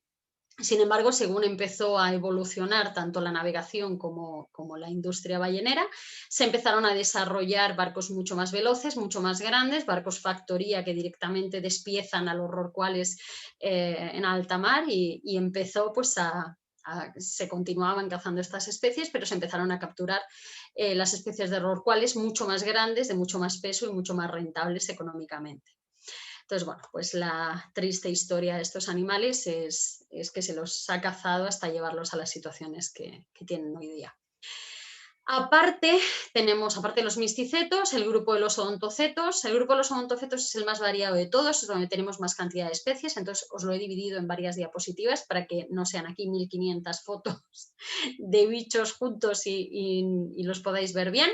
Entonces, en cada diapositiva vemos el trozo del quesito que está fuera, ¿vale? Vamos a tener 3 especies critical endanger, 8 endanger y 6 vulnerables. Las 3 que encontramos critical endanger son estas 3, ¿vale? La vaquita es un tipo de marsopa endémica del Mar de Cortez en México, ¿vale? Concretamente digamos, muy próximo a la desembocadura del río Colorado. Tenemos la península de California y tenemos el mar que queda entre la península de California y lo que es México continental o el resto de México. Ese sería el Mar de Cortez, y digamos, en lo más alto de ese mar, pegado a la desembocadura del río Colorado, tenemos la última población que nos queda de vaquita. Ahora mismo se considera a estas 2 especies, los cetáceos, en una situación más crítica. Lo que os digo, la vaquita sería una, es Phocena sinus. Esta especie es el Hipotes vexillifer, el baiji o delfín del río Yangtze, que tiene una situación todavía peor que la vaquita. Para que os hagáis una idea, la vaquita se estiman ahora mismo que podrían quedar en torno a 16 individuos maduros con vida, más crías, porque al final sí que se está viendo que hay reproducción efectiva, pero bueno, la población desde luego no es muy grande. En el caso del baiji estamos todavía en una situación peor, y uno piensa, ¿peor que 16 ejemplares maduros? Sí, peor. En 2008 se hizo un sondeo internacional de baijís buscando primero censar las poblaciones y segundo hacer una captura de ejemplares para poder establecer un programa de cría ex situ, porque se veía casi como inevitable la desaparición de la población silvestre. Y cuando se hizo ese sondeo, que fue el más extensivo que se ha hecho nunca con la especie, no se consiguió encontrar ningún ejemplar, ni por avistamiento visual, ni con hidrófonos, ¿vale? Entonces, pues eso ya nos dio un poco la pista de que la especie está probablemente extinta. El hecho de que desde 2008 hasta 2021, en el que estamos ahora, sigamos sin tener ningún récord de Baiji, pues apoya la idea de que, aunque todavía está clasificado como critically endangered, probablemente ya se encuentre extinto, ¿vale? Con lo cual tenemos 4 especies de delfines de río y una de ellas estamos al borde de que se declare extinta. Es como para ponernos una medallita y decir qué bien lo hacemos todo. Y el tercero que nos queda sería el delfín giboso del Atlántico. ¿Vale? Lo de giboso está claro, ¿por qué? Tienen esa joroba por delante de la aleta dorsal. No todas las especies de delfín giboso la tienen tan marcada, ni todos los ejemplares tampoco, pero bueno, Sousa teutsi, que es esta especie, es el más exagerado de las 4. Vamos a ver un poco cierta dinámica. De 7 especies de marsopa, vamos a ver que vamos a encontrar 3 en estas diapositivas, ¿no? que engloban a las especies que se encuentran mal. Teníamos 4 especies de delfines de río y vamos a ver a las 4. Tenemos 4 especies de género Sousa, de delfines gibosos, y vamos a ver a los 4 metidos aquí. ¿Vale? Ya tenemos aquí uno de los gibosos y ya tenemos aquí uno de los delfines de río, pero vamos a ver a todos los demás. O sea, hay algunos grupos que tienen una sensibilidad mayor digamos, a enfrentar problemas de conservación que otros. Si nos vamos a los 8 que tenemos en Danger, ¿vale? Pues lo que os decía que íbamos a ver más delfines de río, pues mirad, aquí tenéis a Platanista gangética, el delfín del Ganges, aquí tenéis Inia geofrensis, el del Amazonas, en Danger, ¿vale? Para que os hagáis una idea, el del Amazonas hasta hace 3 años estaba catalogado como datos deficientes, no sabemos cómo se encuentra. Se ha clasificado por fin, ¿no? Y ha pasado de estar aquí directo a Endanger, ¿vale? Sin pasar por la casilla de salida. Os decía también que los gibosos son de los que tienen problemas. Mirad, por ejemplo, este es Sousa plumbea, otra de las especies de delfines giboso, y teníamos a Teutsi en critical y tenemos a Sousa plumbea, catalogado como endanger. Además de eso, pues encontramos otra marsopa, igual que veíamos a la vaquita aquí. Tenemos una de las 2 marsopas sin aleta que hay, tenemos Neophocena sia orientalis y Neophocena phocenoides, pues aquí tenemos a Neophocena phocenoides en endanger, la sia orientalis la vemos aquí, ¿vale? Vulnerable. Y además de eso, bueno, pues hay algunas otras cosas de las que no habíamos hablado antes. Esta especie es el delfín de Irrawaddy, también llamado delfín beluga, perdón que no me salía. El nombre más correcto es delfín de Irrawaddy, lo de beluga es un poco porque recuerda la forma de la cabeza, pero bueno, a quien le recuerde, a mí no se me parece nada, pero bueno, la especie es Orcaela brevirostris, Cephalorhynchus hectori, el delfín de Héctor, endémico de Nueva Zelanda, y tenemos una especie de cifio aquí, ¿vale? Sería el cifio de Perrin, que es Mesoplodon perrini. Y la última que nos queda es Sotalia fluviatilis, que es una de esas especies que os decía antes, que pertenece a la familia Delphinidae, o sea, de los delfines oceánicos, pero que utiliza aguas dulces, ¿vale? Es una especie que habita en Amazonía, ¿vale? Sotalia fluviatilis. Entonces tenemos 2 especies de delfines en Amazonas y los 2 se encuentran en danger, lo cual nos da una perspectiva bastante lamentable sobre el estado de conservación de las especies acuáticas en Amazonía. Y el último grupo de odontocetos, de los que están mal, sería el grupo de los vulnerables, ¿vale? Las 6 especies vulnerables. Habíamos visto ya 3 de las 4 especies de delfines de río, aquí tenemos la 4ª, la franciscana, esta Pontoporia blind vijay. Habíamos visto 2 de las 7 marsopas que os dije que había 3 en estado de amenaza, esta sería la 3ª, que es Neophocena sia orientalis. Tenemos aquí las 2 especies de delfines gibosos que nos faltaban, que os dije que las 4 que existen estaban amenazados. Teutsi estaba en critically endanger, Plumbea estaba en danger y aquí tenemos Sousa chinensis y Sousa saulensis, las 2 como vulnerables. Esta se nos parece a esta de aquí, ¿verdad? Pues porque es la otra especie del mismo género, es Orcaela hainsoni, solo que brevirostris la vamos a encontrar en la zona de Indonesia y Malasia, y sin embargo Orcaela hainsoni va a estar en el norte de Australia, ¿vale? De hecho, durante un tiempo estuvieron clasificadas como 2 subespecies de la misma especie, conectan en área de distribución, pero finalmente se subdividieron. Y la última especie que nos queda como vulnerable es el cachalote, este Physeter macrocephalus, que está en esta posición o en esta situación de conservación, básicamente porque cuando se empezó a desarrollar la industria ballenera se descubrió que esta especie era la más rentable de todas las que se podían cazar. No es una ballena, recordad, es un odontoceto, tiene dientes de este tamaño, con lo cual nada de ballena, pero bueno, se habla siempre de la industria ballenera como si fuera lo único que capturan, también se capturan otro tipo de cetáceos. Estos animales en el melón, la parte que os comentaba antes que utilizan para la amplificación del sonido, su melón es enorme, es todo esto, ¿vale?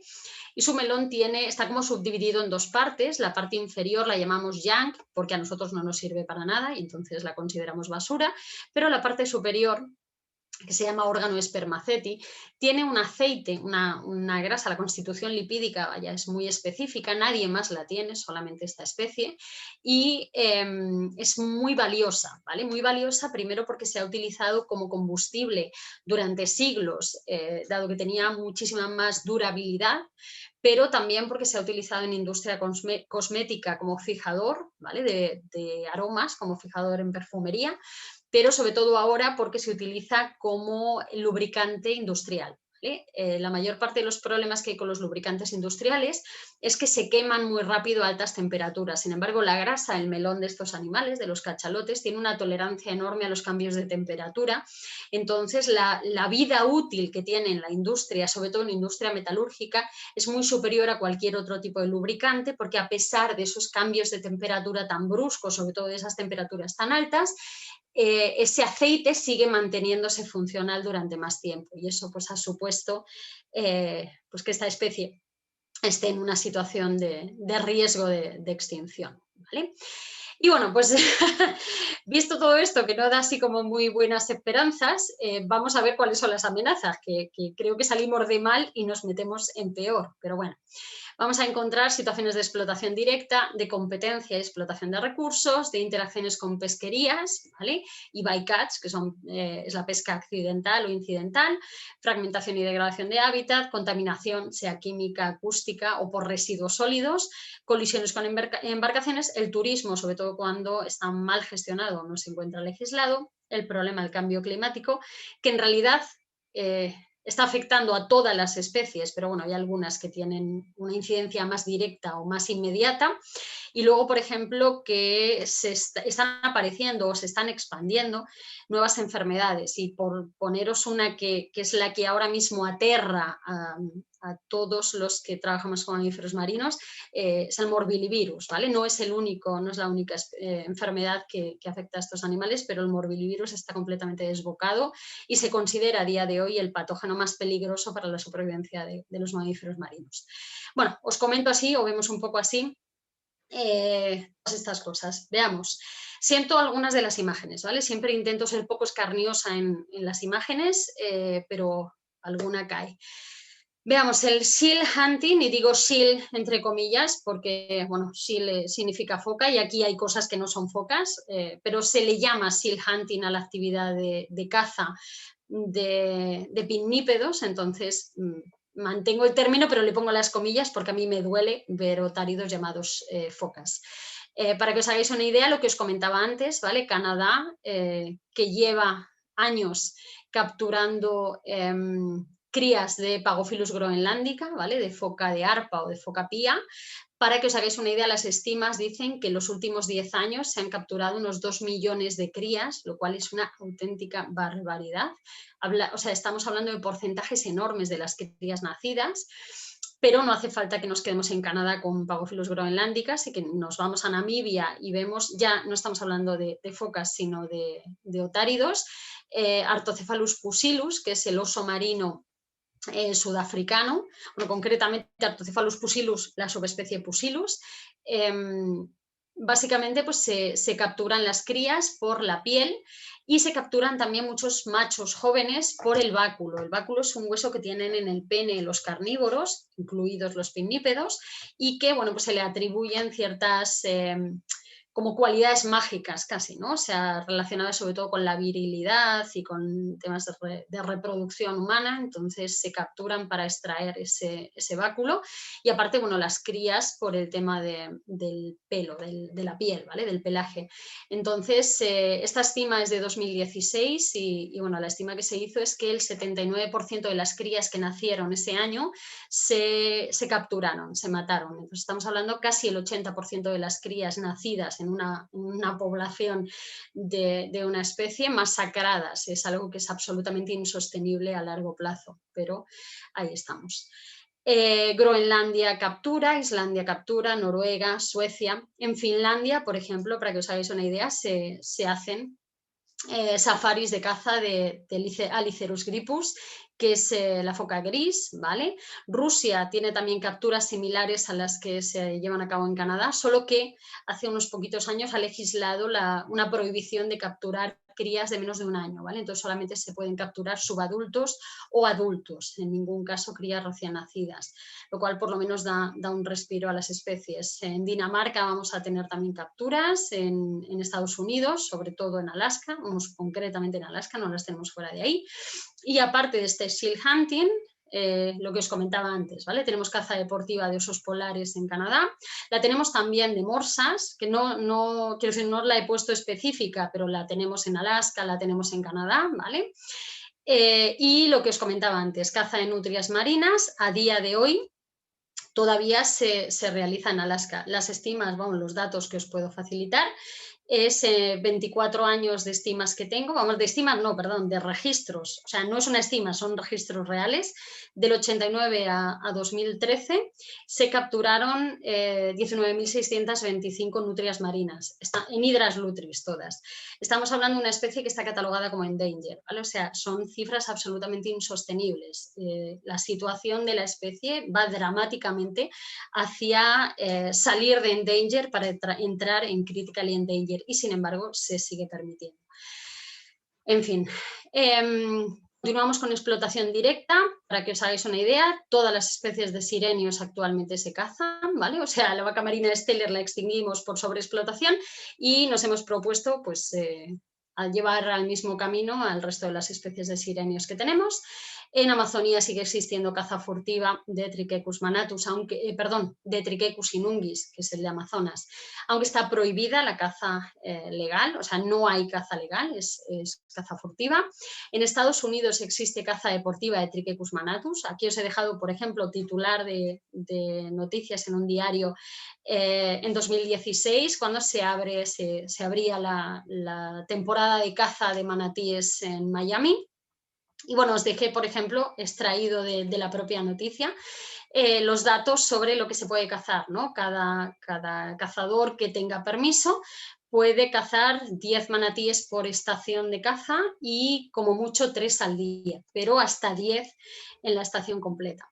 Y bueno, pues en Australia hay caza de subsistencia de dugongos y en África vamos a tener, sobre todo en África Central, caza de subsistencia de Trichechus senegalensis, de manatí africano, ¿vale?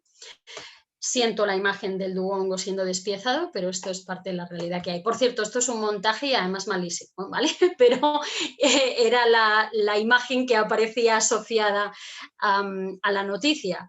Entonces, aunque quiero decir, es una especie de mix ahí entre dugongo y manatí y una especie de alien, pero realmente la imagen es muy ilustrativa, ¿vale? O sea, es el trofeo, el concepto de mato para tener un trofeo exclusivamente, ni siquiera con otro fin, lo cual es todavía más indignante. En cuanto a caza de grandes cetáceos, de ballenas y cachalotes, sé que hay cierta tendencia a pensar que la industria ballenera es algo del pasado, pero eso es completamente incierto, ¿vale? Hay también cierta tendencia a pensar que ya solo algunos países como Japón capturan. De hecho, hace un año y pico, 2 años, de repente salieron en las noticias, Japón vuelve a cazar ballenas, y yo me reía porque era de, vuelve a cazar ballenas, pero ha dejado de hacerlo en algún momento. El problema es que se hacen las cosas lavando la cara para quedar bien, ¿no? Con la opinión pública, pero la realidad es que nunca ha dejado de haber caza de ballenas.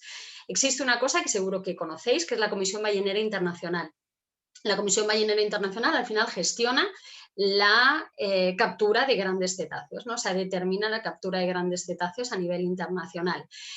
Hay hubo una moratoria de captura de ballenas en el año 82, es decir, se paralizó la captura de ballenas, en el año 85 volvió a iniciarse, o sea, la moratoria duró muy poco, el parón duró muy poco, solo que se paró y entonces se inició de forma regulada, ¿vale? De forma controlada, controlando qué especies se cazaban y cuántos ejemplares de cada especie. Entonces se crearon tres epígrafes diferentes en los que los países se pueden adscribir para poder tener acceso a la captura de grandes cetáceos. CC es caza comercial, os lo he puesto aquí con las siglas, ¿vale? Entonces hay países que continúan con su captura comercial.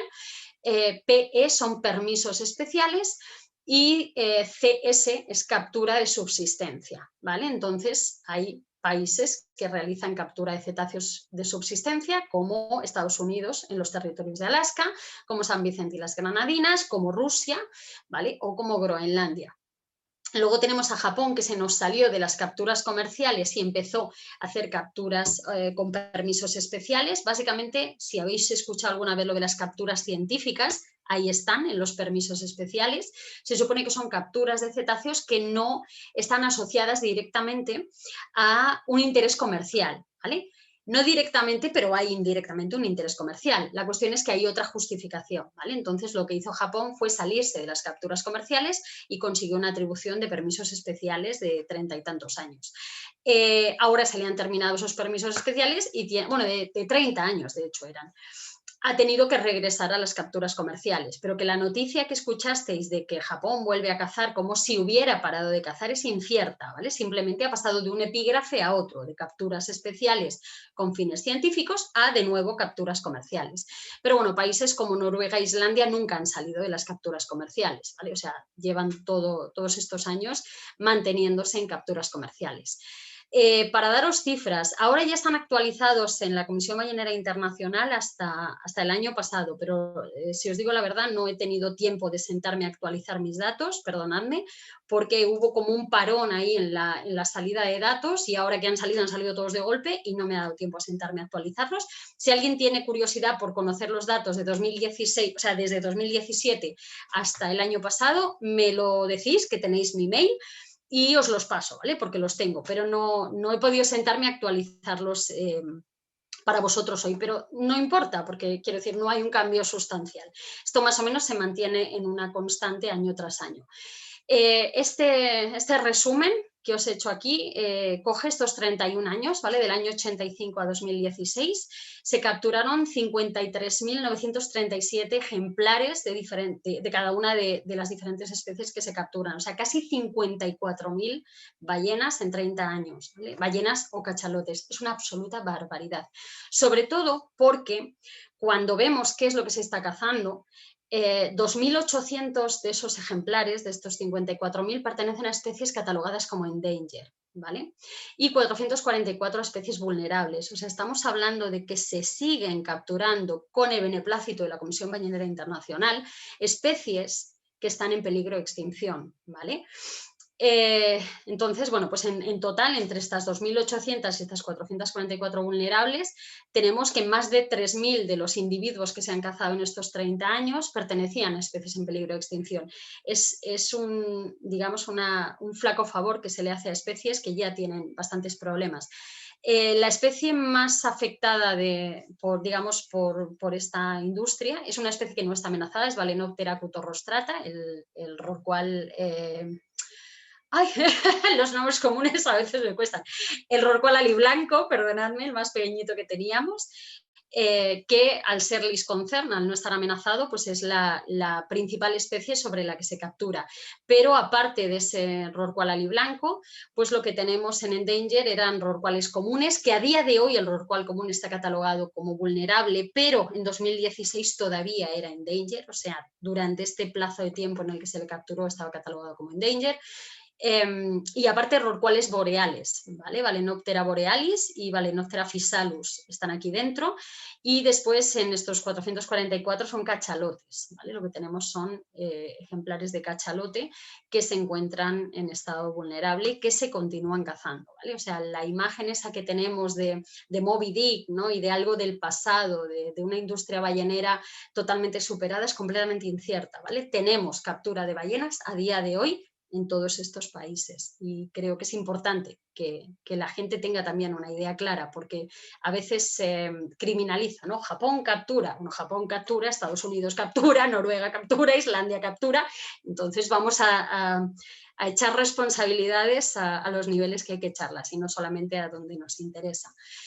Y eso era hablando solamente de grandes cetáceos, lo que se regula por la Comisión Ballenera Internacional, básicamente ballenas y cachalotes, pero que sepáis que en realidad en casi todo el mundo estamos viviendo todavía captura de otros cetáceos, ¿no? Sobre todo de diferentes especies de delfines, como estos listados, como calderones, esto es las Feroe, que es Europa, ¿vale? O sea, lo tenemos aquí, son islas que pertenecen a Dinamarca, como estos Stenella longirostris, ¿vale? En las Islas Solomon, o como por ejemplo cifios, esto sería un berardio, un tipo de cifio capturado en Japón.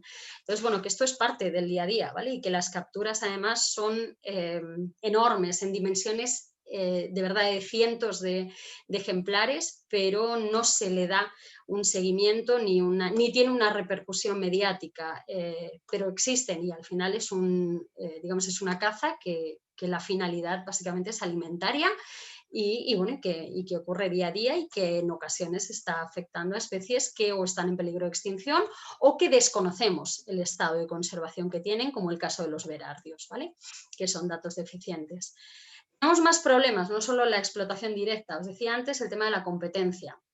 La competencia por los recursos se presenta a día de hoy, por los recursos alimentarios fundamentalmente, se presenta a día de hoy como uno de los problemas más grandes de conservación que van a enfrentar los mamíferos marinos, porque estamos agotando los caladeros de pesca, ¿vale? Porque esto, para que os hagáis una idea, indica el agotamiento de las capturas. Básicamente, fijaos los niveles de capturas en los que estábamos en los años 70 y fijaos los niveles de capturas en los que estamos ahora. Y no es porque nosotros hayamos bajado nuestra presión de captura, ya hemos dicho, no, señores, vamos a pescar a menor intensidad de lo que estábamos pescando antes, sino simplemente que seguimos teniendo la misma intensidad, pero tenemos muchos menos resultados porque se agota, ¿de acuerdo? Porque los caladeros se están agotando. Entonces se agota para nosotros, que tenemos otros recursos, pero para la gente que depende directamente de esto, como son los mamíferos marinos, pues el tema de la competencia por los recursos empieza a ser algo extremadamente dramático, ¿vale? Tenemos además los problemas de la pesquería, por un lado la competencia, pero luego por otro las interacciones directas con la pesquería. No sé si habéis escuchado alguna vez el término de bycatch o de pesca accidental o incidental, se utilizan los dos términos, pero básicamente cuando tú estás pescando una especie, tú tienes tu especie objeto, ¿no? tu foco, que es que estás pescando bacalao antártico, por ejemplo, ¿vale? O lo que sea. Y esa es la especie que tú estás buscando. Pero dentro de tus redes van a entrar otras especies, ¿vale? Eso es lo que se considera el bycatch. Cualquier cosa que tú capturas sin que sea el objeto de captura. Bueno, pues digamos, con eso que no es lo que tú quieres capturar, se pueden hacer diferentes cosas, ¿no? Normalmente se descarta, ¿vale? A veces se llevan a tierra, pero lo normal es que se descarte. Descartar es simplemente que lo eliminas de tu lote de captura. El descarte se puede realizar en el mar o se puede realizar en tierra, ¿vale? Entonces, para que os hagáis una idea de lo que captura una embarcación pesquera, vamos a tener lo que es bycatch, puramente dicho, que es todo lo que capturamos que no queremos y descartamos en el momento, es decir, según sacamos, decimos, esto no es lo que yo quiero, y lo vuelvo a tirar al mar, y la captura que mantenemos, ¿vale? La captura que mantenemos, la mayor parte, es para venta o autoconsumo, pero también puede haber parte de descarte en tierra, es ese descarte pequeñito, ¿vale? Normalmente aquí no van a entrar los mamíferos marinos los vamos a tener en esta situación, en los descartes en el mar. ¿Qué vamos a encontrar en esos descartes? Pues descarte muerto, es decir, animales que mueren en las redes sobre todo, por ejemplo, en el caso de cetáceos, suelen morir o suelen tener problemas de fracturas de los hocicos porque ellos intentan salir de la red, el peso, o sea, ellos van empujando hacia abajo para intentar salir, cuando la red sale del agua, el peso de todo el animal más toda la pesca que hay en la red cae sobre su hocico y los encontramos con mandíbulas partidas y con los hocicos totalmente destrozados. Entonces podemos descartar muertos, es decir, tiramos al mar directamente algo que ya sabemos que ha muerto, podemos descartar vivo y que continúe con vida. Y lo más normal en el descarte vivo es la mortalidad no observada. Yo lo he tirado al mar vivo, pero claro, se va a morir. O sea, si tú tiras un delfín común con el hocico partido, pues claro, tú lo has descartado vivo, pero se va a morir. Quiero decir, no va a sobrevivir a esa situación. Entonces, bueno, pues para que os hagáis una idea, WWF ADENA estima que en torno al 40% total de las capturas, o sea, el 40% del total, perdón, de las capturas son descartes, ¿vale? O sea, estamos hablando de que casi la mitad de lo que se saca del mar en cualquier industria pesquera va a ser algo que no queremos y que vamos a devolver al mar. Y la mayor parte de los descartes son descartes muertos, ¿vale? Solo en el Mar del Norte, anualmente se descartan en torno a 800.000 toneladas de biomasa de mamífero marino, que es una barbaridad. Por ejemplo, aquí os dejo algunos ejemplos de capturas concretas, ¿no? de los censos de captura digamos, por los observadores pesqueros. Año 2011, ¿vale? En la zona de las pesquerías de la costa atlántica de Norteamérica, ¿vale? Perdón, es 2011 la publicación, pero los datos son de 2005. Hay un montón de especies diferentes, o sea, tenemos bottlenose dolphins, que son Tursiops truncatus, ¿vale? Delfines mulares, tenemos delfines comunes, o sea, Delphinus delphis, pero os he marcado un poco los que tienen las peores cifras. También tenemos pilot whales, que son calderones, ¿vale? O sea, los globicéfala, melas y macrorhynchus, están los dos considerados, pero los que tienen peores cifras es el delfín de flancos blancos del Atlántico, esto es la Genorhynchus acutus, ¿vale? Que estamos hablando que en una pesquería en un año murieron 355 ejemplares, ¿vale? De esa especie. Y la marsopa común, ¿vale? Phocena phocena, que siempre la marsopa común suele ser la más afectada de los cetáceos por el bycatch. Básicamente porque son animales que tienden a seguir a las embarcaciones para ir comiendo los descartes que van tirando y acaban siendo descartes ellas mismas. Que fijaos, estamos hablando de unas cifras brutales en el año. Y bueno, ya si nos vamos a ver cifras de tortugas marinas, mejor nos echamos a llorar, ¿vale? Se estima que unos 300.000 cetáceos mueren anualmente por este problema, por el problema del bycatch, de la pesca accidental. Por daros cifras de especies concretas, os decía que Phocena phocena, la marsopa común, que es esta especie de aquí, es la que tiende a ser más afectada por el tema de bycatch. Y por daros cifras, pues mirad costa este de Estados Unidos, ¿vale? Ahí se estima que entre 1.200 y 2.900 ejemplares mueren cada año por bycatch. En Dinamarca, la estima, como veis, no es muy buena, de 2.800 a 7.500 es un rango muy grande, pero aún así estamos hablando de, o sea, si nos quedamos en la media, estamos hablando de una barbaridad de capturas solamente por parte de la flota pesquera danesa.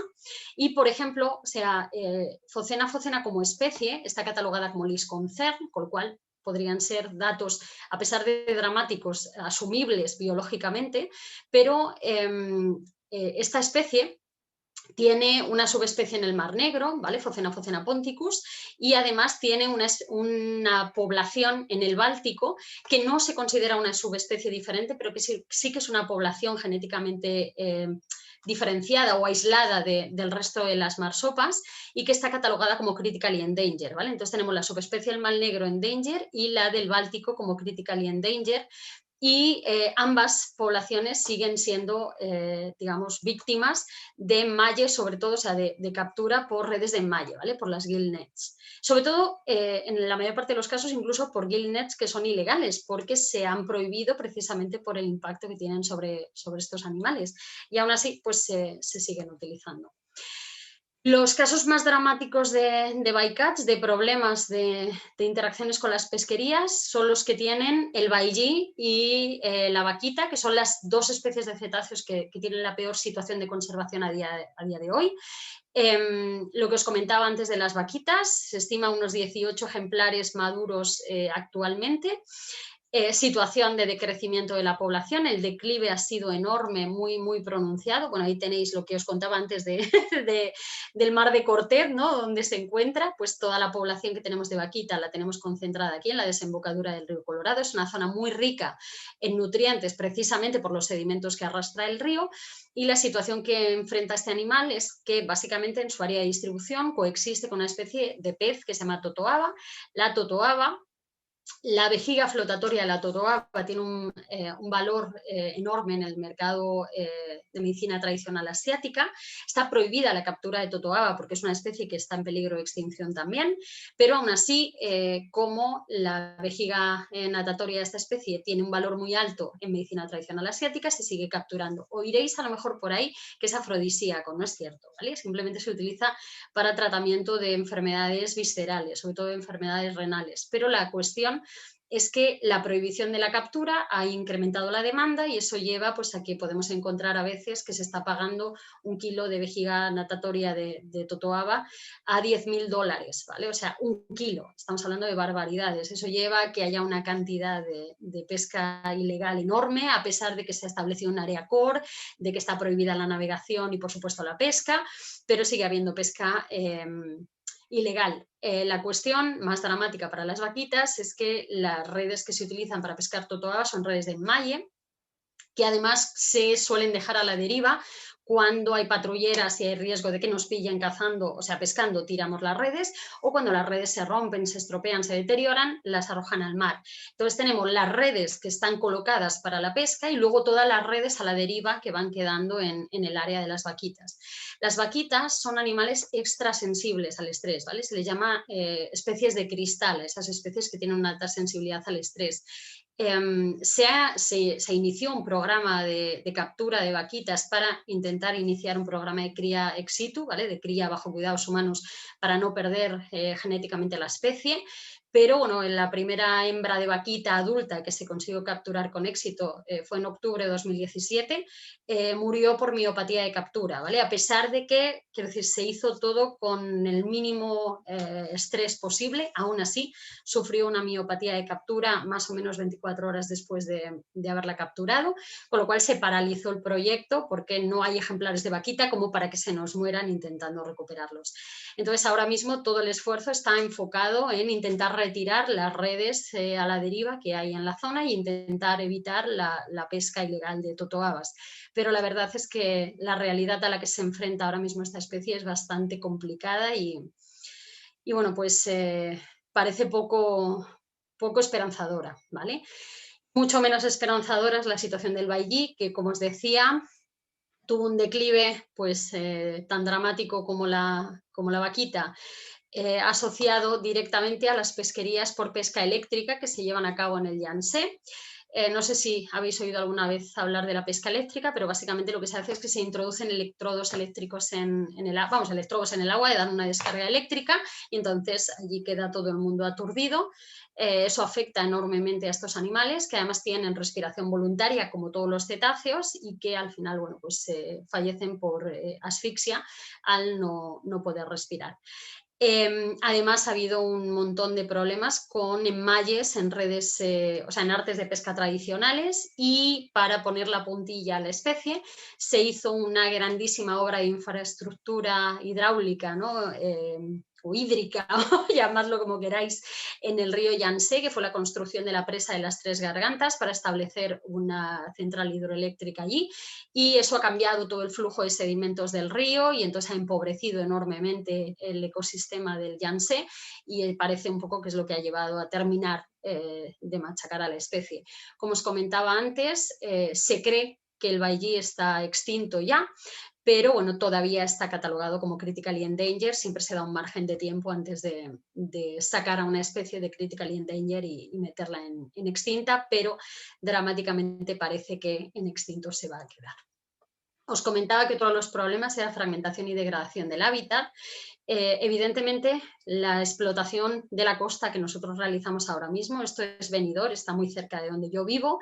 En estas playas tradicionalmente eran zonas de cría de foca monje del Mediterráneo, pero obviamente pues ya no. Como os podéis imaginar, es imposible. O sea, no puede pasar un humano por allí como para que críe una foca monje.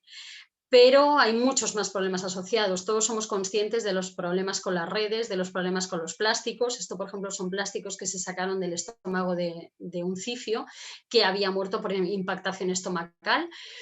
Pero a veces se nos escapan problemas mayores, ¿no? Creo que todos también hemos visto el tema de las islas de basura que se están haciendo, las islas de plásticos que se están creando. Esta, por ejemplo, es un esquema de las islas de plástico del Pacífico Norte. Además, al final, lo que ocurre es que digamos, las corrientes oceánicas van movilizando y agrupando todas las basuras y todos los desechos, pero el problema más grave no es el que inmediatamente vemos, ¿no? Que es toda esta basura y que es animales con lesiones o que es animales muriendo por alimentarse de esto. Es el problema ecológico que va a provocar en las redes tróficas, ¿vale? La mayor cantidad de alimento o la base del alimento de las redes tróficas oceánicas es el plancton, ¿vale? Y el plancton empieza en el fitoplancton. El fitoplancton no dejan de ser algas microscópicas y como todo fito, ¿no? O sea, como toda planta, como toda alga, necesita luz para poder fotosintetizar. En las áreas en las que hay unas concentraciones grandes de este tipo de basuras, la penetración de la luz en el agua se está reduciendo enormemente. Entonces está habiendo una disminución dramática de la cantidad de fitoplancton. Si cae el fitoplancton, o sea, si se reduce enormemente el zooplancton, que es lo que se alimenta de ese fitoplancton. Si se reduce toda la cadena planctónica, fitoplancton y zooplancton, los peces filtradores caen en picado, ¿vale? Las poblaciones caen en picado porque no hay alimento, porque se alimentan del plancton. Y entonces perdemos la base alimentaria de toda la red trófica oceánica. O sea, estamos liando una que no somos conscientes de la que se nos viene encima. A nosotros y a todas las especies que al final dependen de las redes tróficas marinas, ¿no? Como son todos los mamíferos marinos. Entonces, bueno, pues la estamos liando parda. Y por si fuera poco, tenemos problemas de contaminación química extremadamente grandes. Para que os hagáis una idea, os pongo solamente un ejemplo, o sea, habría millones. Ahora mismo los contaminantes químicos que preocupan más son los contaminantes orgánicos persistentes, ¿vale? ¿Por qué? Porque se ha demostrado que los contaminantes orgánicos persistentes persisten, ¿vale? Se quedan en los tejidos. Se bioacumulan y se bioamplifican, pero además se transmiten no solo por depredación. O sea, hay otros contaminantes que tú los puedes acumular en tu organismo y si alguien te come, van a pasar a su organismo, pero que, por ejemplo, no se transmiten en la leche materna o no se transmiten en la sangre del cordón umbilical. Sin embargo, por ejemplo, los contaminantes orgánicos persistentes ya se ha demostrado que se transmiten por la sangre del cordón umbilical y que se transmiten por la leche materna. ¿Qué significa? Que tenemos adultos expuestos a una gran cantidad de contaminantes en su entorno, pero tenemos bebés que están recibiendo esos contaminantes desde el inicio de la gestación y que además una vez que nacen se alimentan de la leche de sus madres y continúan ascendiendo los niveles de contaminantes. Eso está provocando un incremento enorme en la mortalidad perinatal de crías de diferentes especies. Una de las que ahora mismo se señala como más afectadas son las orcas. Al final están muy alto en las redes tróficas y los sistemas de bioamplificación básicamente llevan a que cuantos más pasos en una red trófica de ese contaminante, mayor es la cantidad, mayor es la concentración en la que se presentan los tejidos, ¿vale? Ese es el proceso de bioamplificación. Entonces, digamos, una parte por millón que tenemos en el agua, cuando la evaluamos en una orca, ha pasado a cientos de partes por millón, ¿vale? Simplemente por el proceso metabólico. Hay un ejemplar de orca que se encontró...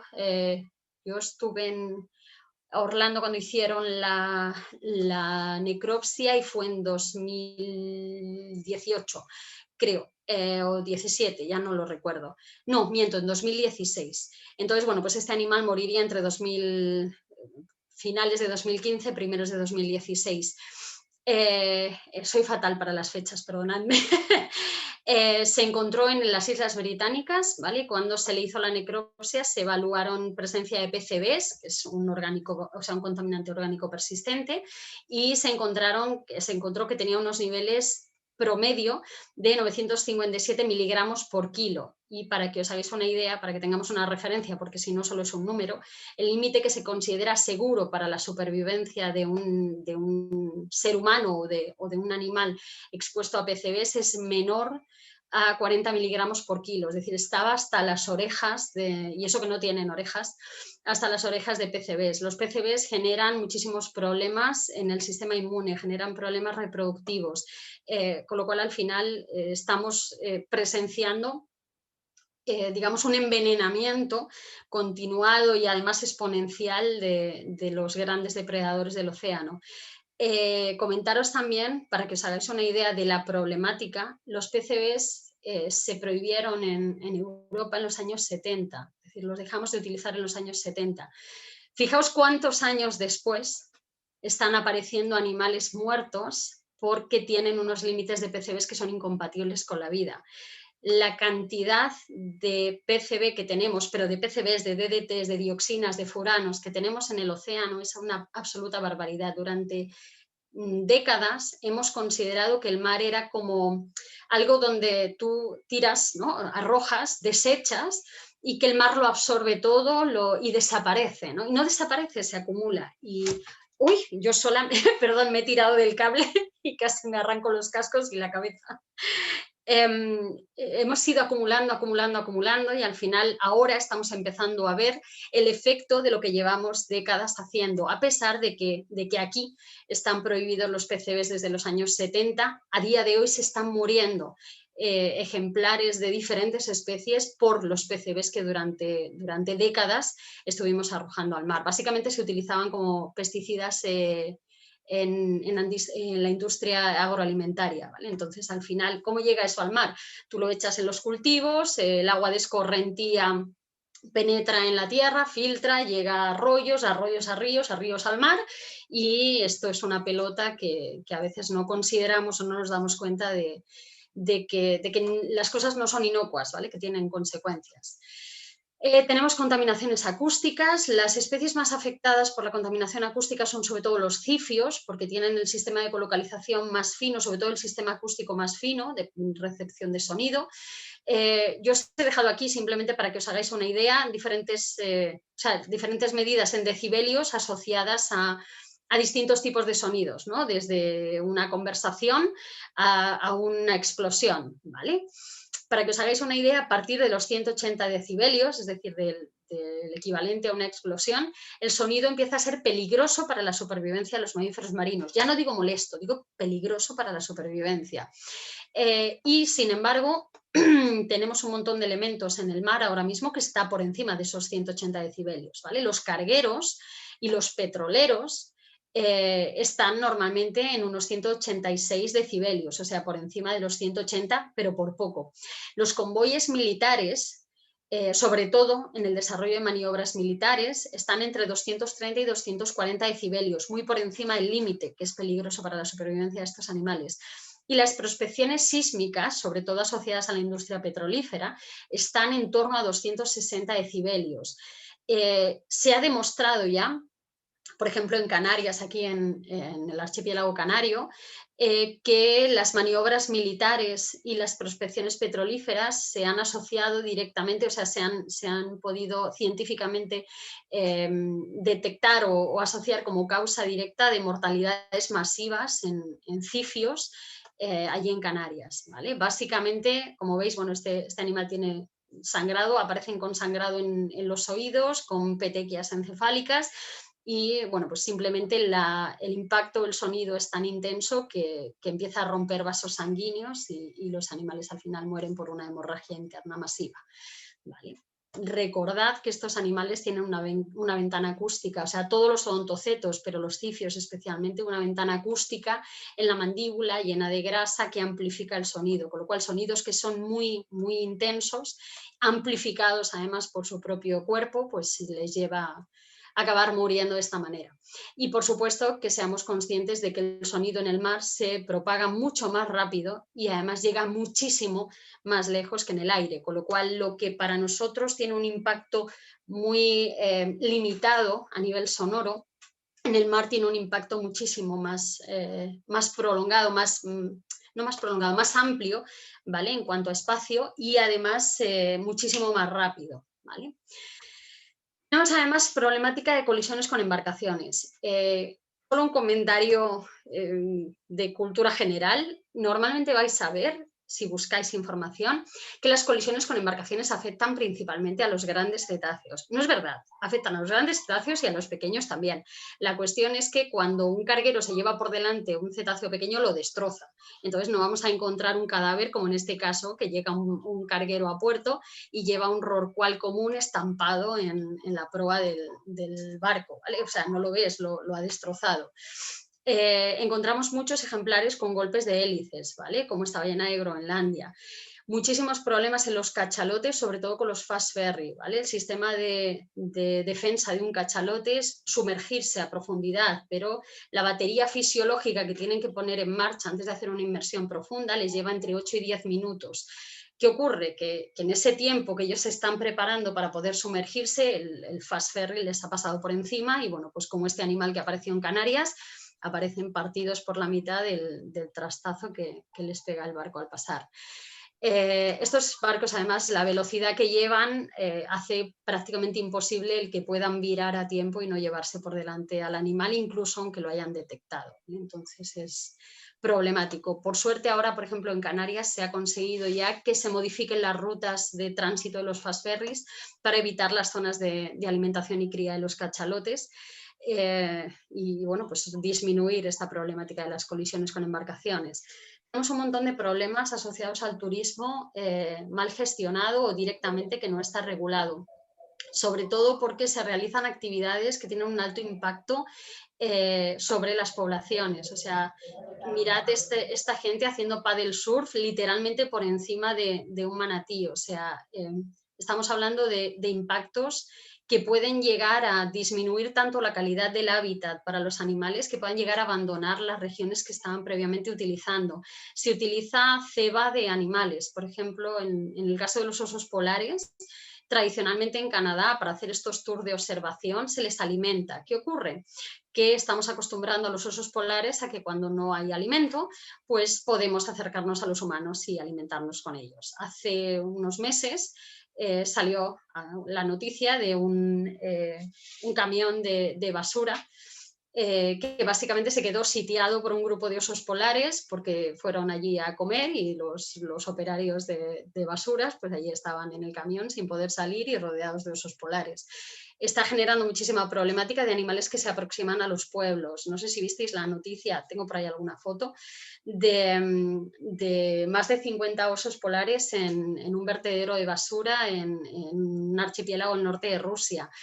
Pues bueno, pues al final este tipo de actividades en realidad tienen un efecto bastante problemático sobre las poblaciones silvestres, ¿vale? Interacciones de animales domésticos con especies silvestres, no solo problemáticas por la interacción directa, la posibilidad de un mordisco o de una agresión, sino también por la posibilidad de transmisión de enfermedades. Como veremos ahora, el canine distemper virus, o sea, el moquillo canino, afecta a pinnípedos, ¿vale? Entonces, que haya perros que potencialmente pueden transmitir moquillo canino a especies que pueden morir en la naturaleza es demencial, pero bueno, y luego, bueno, pues gente que hace cosas estúpidas como aparecer en mitad de áreas de alimentación de yubartas cuando además estás viendo que están haciendo bubble nets, pero claro, la foto es maravillosa si te metes justo en medio. Entonces, bueno, pues son cosas que es necesario regular bien para minimizar el impacto que tiene el turismo sobre las poblaciones silvestres, ¿vale? El cambio climático, os decía antes, es algo que afecta a todas las especies, no solo de mamíferos marinos, que nos va a afectar a todos, que de hecho ya nos está afectando a todos. La especie que probablemente tiene un efecto directo más inmediato es el oso polar.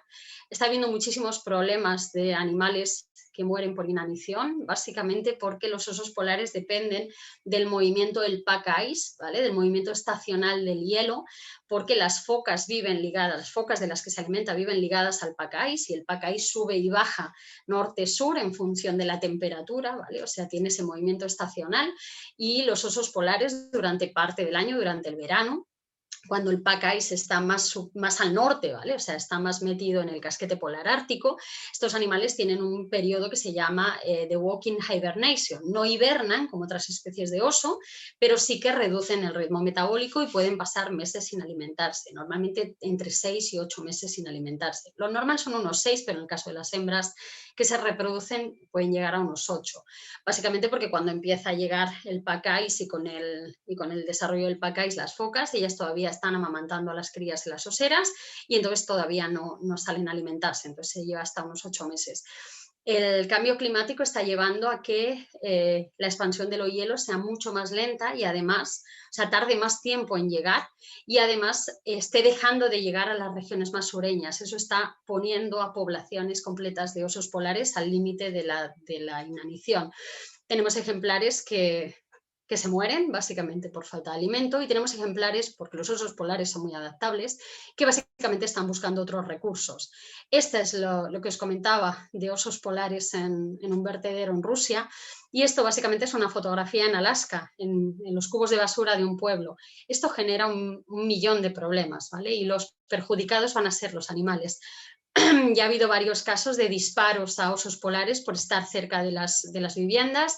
Ha habido ataques de osos polares a perros de trineo en Svalbard, ¿vale? En una isla que pertenece a Noruega, que está en el norte, o sea, más al norte de Noruega, y donde se hacen bastantes excursiones para ver auroras boreales y tal. Y se van con perros de trineo y ha habido ataques a grupos de turistas y de osos polares que han matado a alguno de los perros para alimentarse. Entonces está empezando a generar problemas entre los osos y los humanos, y siempre que hay conflicto animal-humano, el que sale perdiendo es el animal, con lo cual ninguna de las situaciones, ¿vale? La falta de alimento o la búsqueda de recursos parece que le está yendo demasiado bien.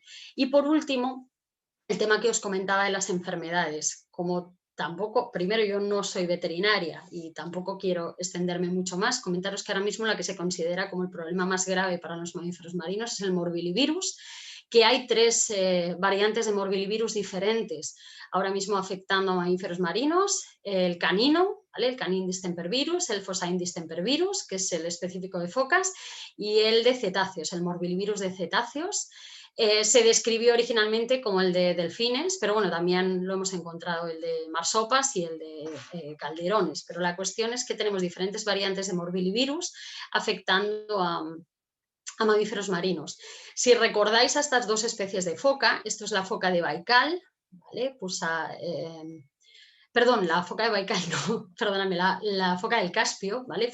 Pusa cáspica, y esto es la foca monje del Mediterráneo, Monachus monachus.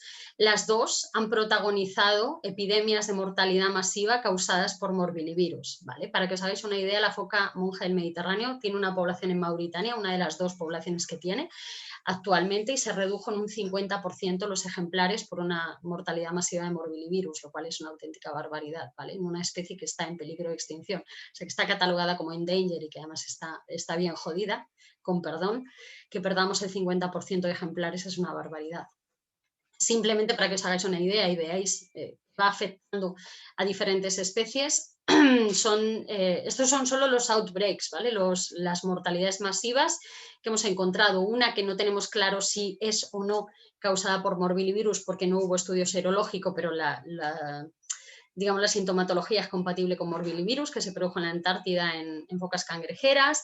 Tenemos afectando a Pusa sibírica, que es la de Baikal, que es con la que me iba antes, pero no, la que yo quería hablaros es la cáspica, que es la que está amenazada, porque Baikal no lo está.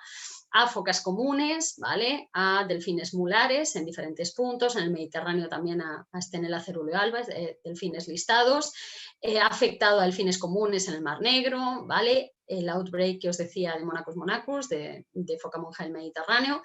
Y aparte de todo esto, se ha ido extendiendo poco a poco por todos los océanos, Entonces, entre unas variantes y otras, ahora mismo están presentes en todos los grupos de mamíferos marinos y además en todos los océanos del mundo, lo cual da bastante miedo, porque realmente hasta los años 80 no había ningún caso o por lo menos no se conocía ningún caso constatado de morbillivirus en mamíferos marinos, y de repente ha sido digamos, una expansión brutal. Además, un poco lo que ocurre es que tenemos, por un lado, reservorios silvestres, por ejemplo, las focas árticas, varias especies de focas árticas, como las focas pías, son reservorios, pero luego tenemos otras especies que desarrollan enfermedad y fallecen, y además suelen fallecer en eventos de mortalidad masiva, como son las focas grises, las vitulinas, como son también las focas monjes del Mediterráneo, pero por variantes diferentes, ¿vale? Este sería el distemper virus de foca,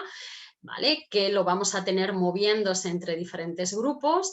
Tenemos el moquillo canino, ¿vale? El distemper virus canino, con reservorios sobre todo perros, pero bueno, con otras variantes de carnívoros silvestres también, que están afectando también a los pinnípedos. Y luego tenemos la variante morbillivirus de cetáceos, que ha provocado mortalidad masiva en diferentes especies de cetáceos, que además tenemos varias especies de misticetos como vectores y transmisores de la enfermedad, que encima se transmite por inhalación, con lo cual, inhalación-exhalación, con lo cual es maravilloso, porque esta gente va por el mundo esparciendo a grandes cantidades y durante sus migraciones, pues con un recorrido geográfico inmenso, y que aparte de estar afectando a cetáceos, está afectando también a pinnípedos, al menos se conoce ya la foca monja del Mediterráneo.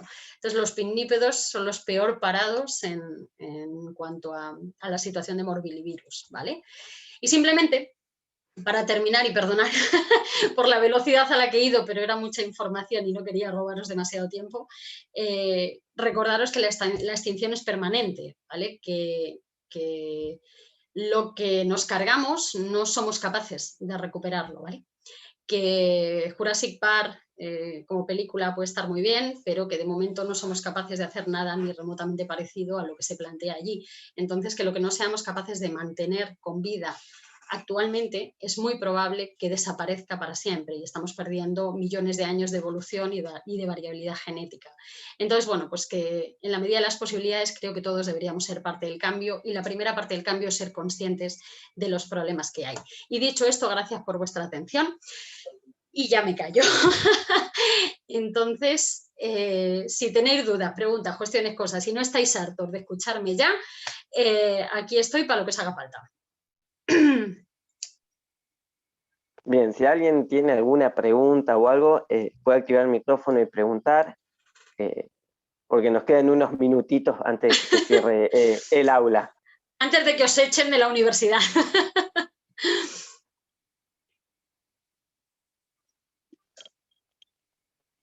Bien, pues el que quiera puede activar los micrófonos. Y bueno, ya que estoy, Carmen, te agradezco nuevamente, como lo hice cuando estábamos en el privado, por la predisposición y por la charla en sí, que nos ha ayudado en todo. Digamos, apenas mandamos al Instagram de Seawolf, nos han contestado rápidamente, se pusieron de acuerdo, enseguida hicimos tratativas para poder, digamos, brindarle esta charla a todos los chicos y brindarles esta herramienta, como te decía hoy al principio, de que bueno, es un poco nuestro rol de Grupo Fauna, brindarles las herramientas a los futuros veterinarios, biólogos en sí que quieren trabajar en la fauna. Pues muchas gracias, como te he dicho antes, a vosotros por, digamos, por el esfuerzo que hacéis y por la voluntad que ponéis en movilizarnos a todos para estar aquí hoy. Y lo que te decía también antes, me gusta mucho el eslogan que tenéis en vuestro logo, ¿no? Si no conocemos lo que pasa, si no conocemos las especies, si no sabemos, no podemos conservar. O sea, necesitamos conocer para conservar, y es lo que te decía antes, ¿no? O sea, nadie está dispuesto a hacer ningún tipo de esfuerzo, ni el más mínimo, en proteger algo que no conoce, y por supuesto que no valora. Si no lo conoces no lo puedes valorar, y al final no puedes conocer nada que no te hayan enseñado. Entonces, bueno, pues nosotros siempre estamos aquí dispuestos a poner nuestro pequeño granito de arena en en dar a conocer un poco la problemática de estos animales, aunque sea así rápido, pero bueno, que por lo menos seamos todos un poco más conscientes de la situación, de la diversidad de especies que tenemos en mamíferos marinos, que es muy grande, pero también de las situaciones a veces tan dramáticas que enfrentan muchas de las especies, ¿no? Entonces, muchas gracias a vosotros por organizarlo y a todos los que estáis aquí aguantando que yo hablo mucho y por todos, bueno, por lo que dedicáis parte de vuestro tiempo a seguir aprendiendo, a seguir formándoos y tenéis curiosidad. Tristemente creo que vivimos en un tiempo en el que la curiosidad se ha perdido mucho y la gente se implica poco o gran parte de la gente se implica poco en la mayor parte de las cosas. Entonces, que haya personas que sí se impliquen es como una pequeña luz de esperanza. Muy bien, Carmen. Fue un gusto haber podido tener esta charla con vos. Para todos aquellos que preguntaban dónde va a quedar la charla, si va a quedar grabada, va a ser subida a nuestro canal de YouTube, que está como Grupo de Estudio Dirigido Capibara. Y si no, lo pueden buscar en nuestro Instagram, que aparece como @capibara_fcb. Ahí vamos a estar subiendo apenas podamos subir la charla a YouTube, vamos a subir los links y demás cosas. Así que bueno, despedirte, Carmen, nos vamos a Muchas mantener gracias. en contacto porque ya tenemos nuevos proyectos en común, que ya un poquito hablamos en privado, pero bueno, estén pendientes que van a tener noticias. Perfecto. Si alguien tiene cualquier pregunta hoy, mañana, dentro de 10 años, ahí tenéis el email y sentíos libres de utilizarlo, ¿vale? Que en lo que podamos ayudaros será un placer y en lo que no, pues intentaremos buscar quien nos pueda ayudar, ¿vale? Vale, bueno, los despido a todos, así que el que quiera ir retirándose ya no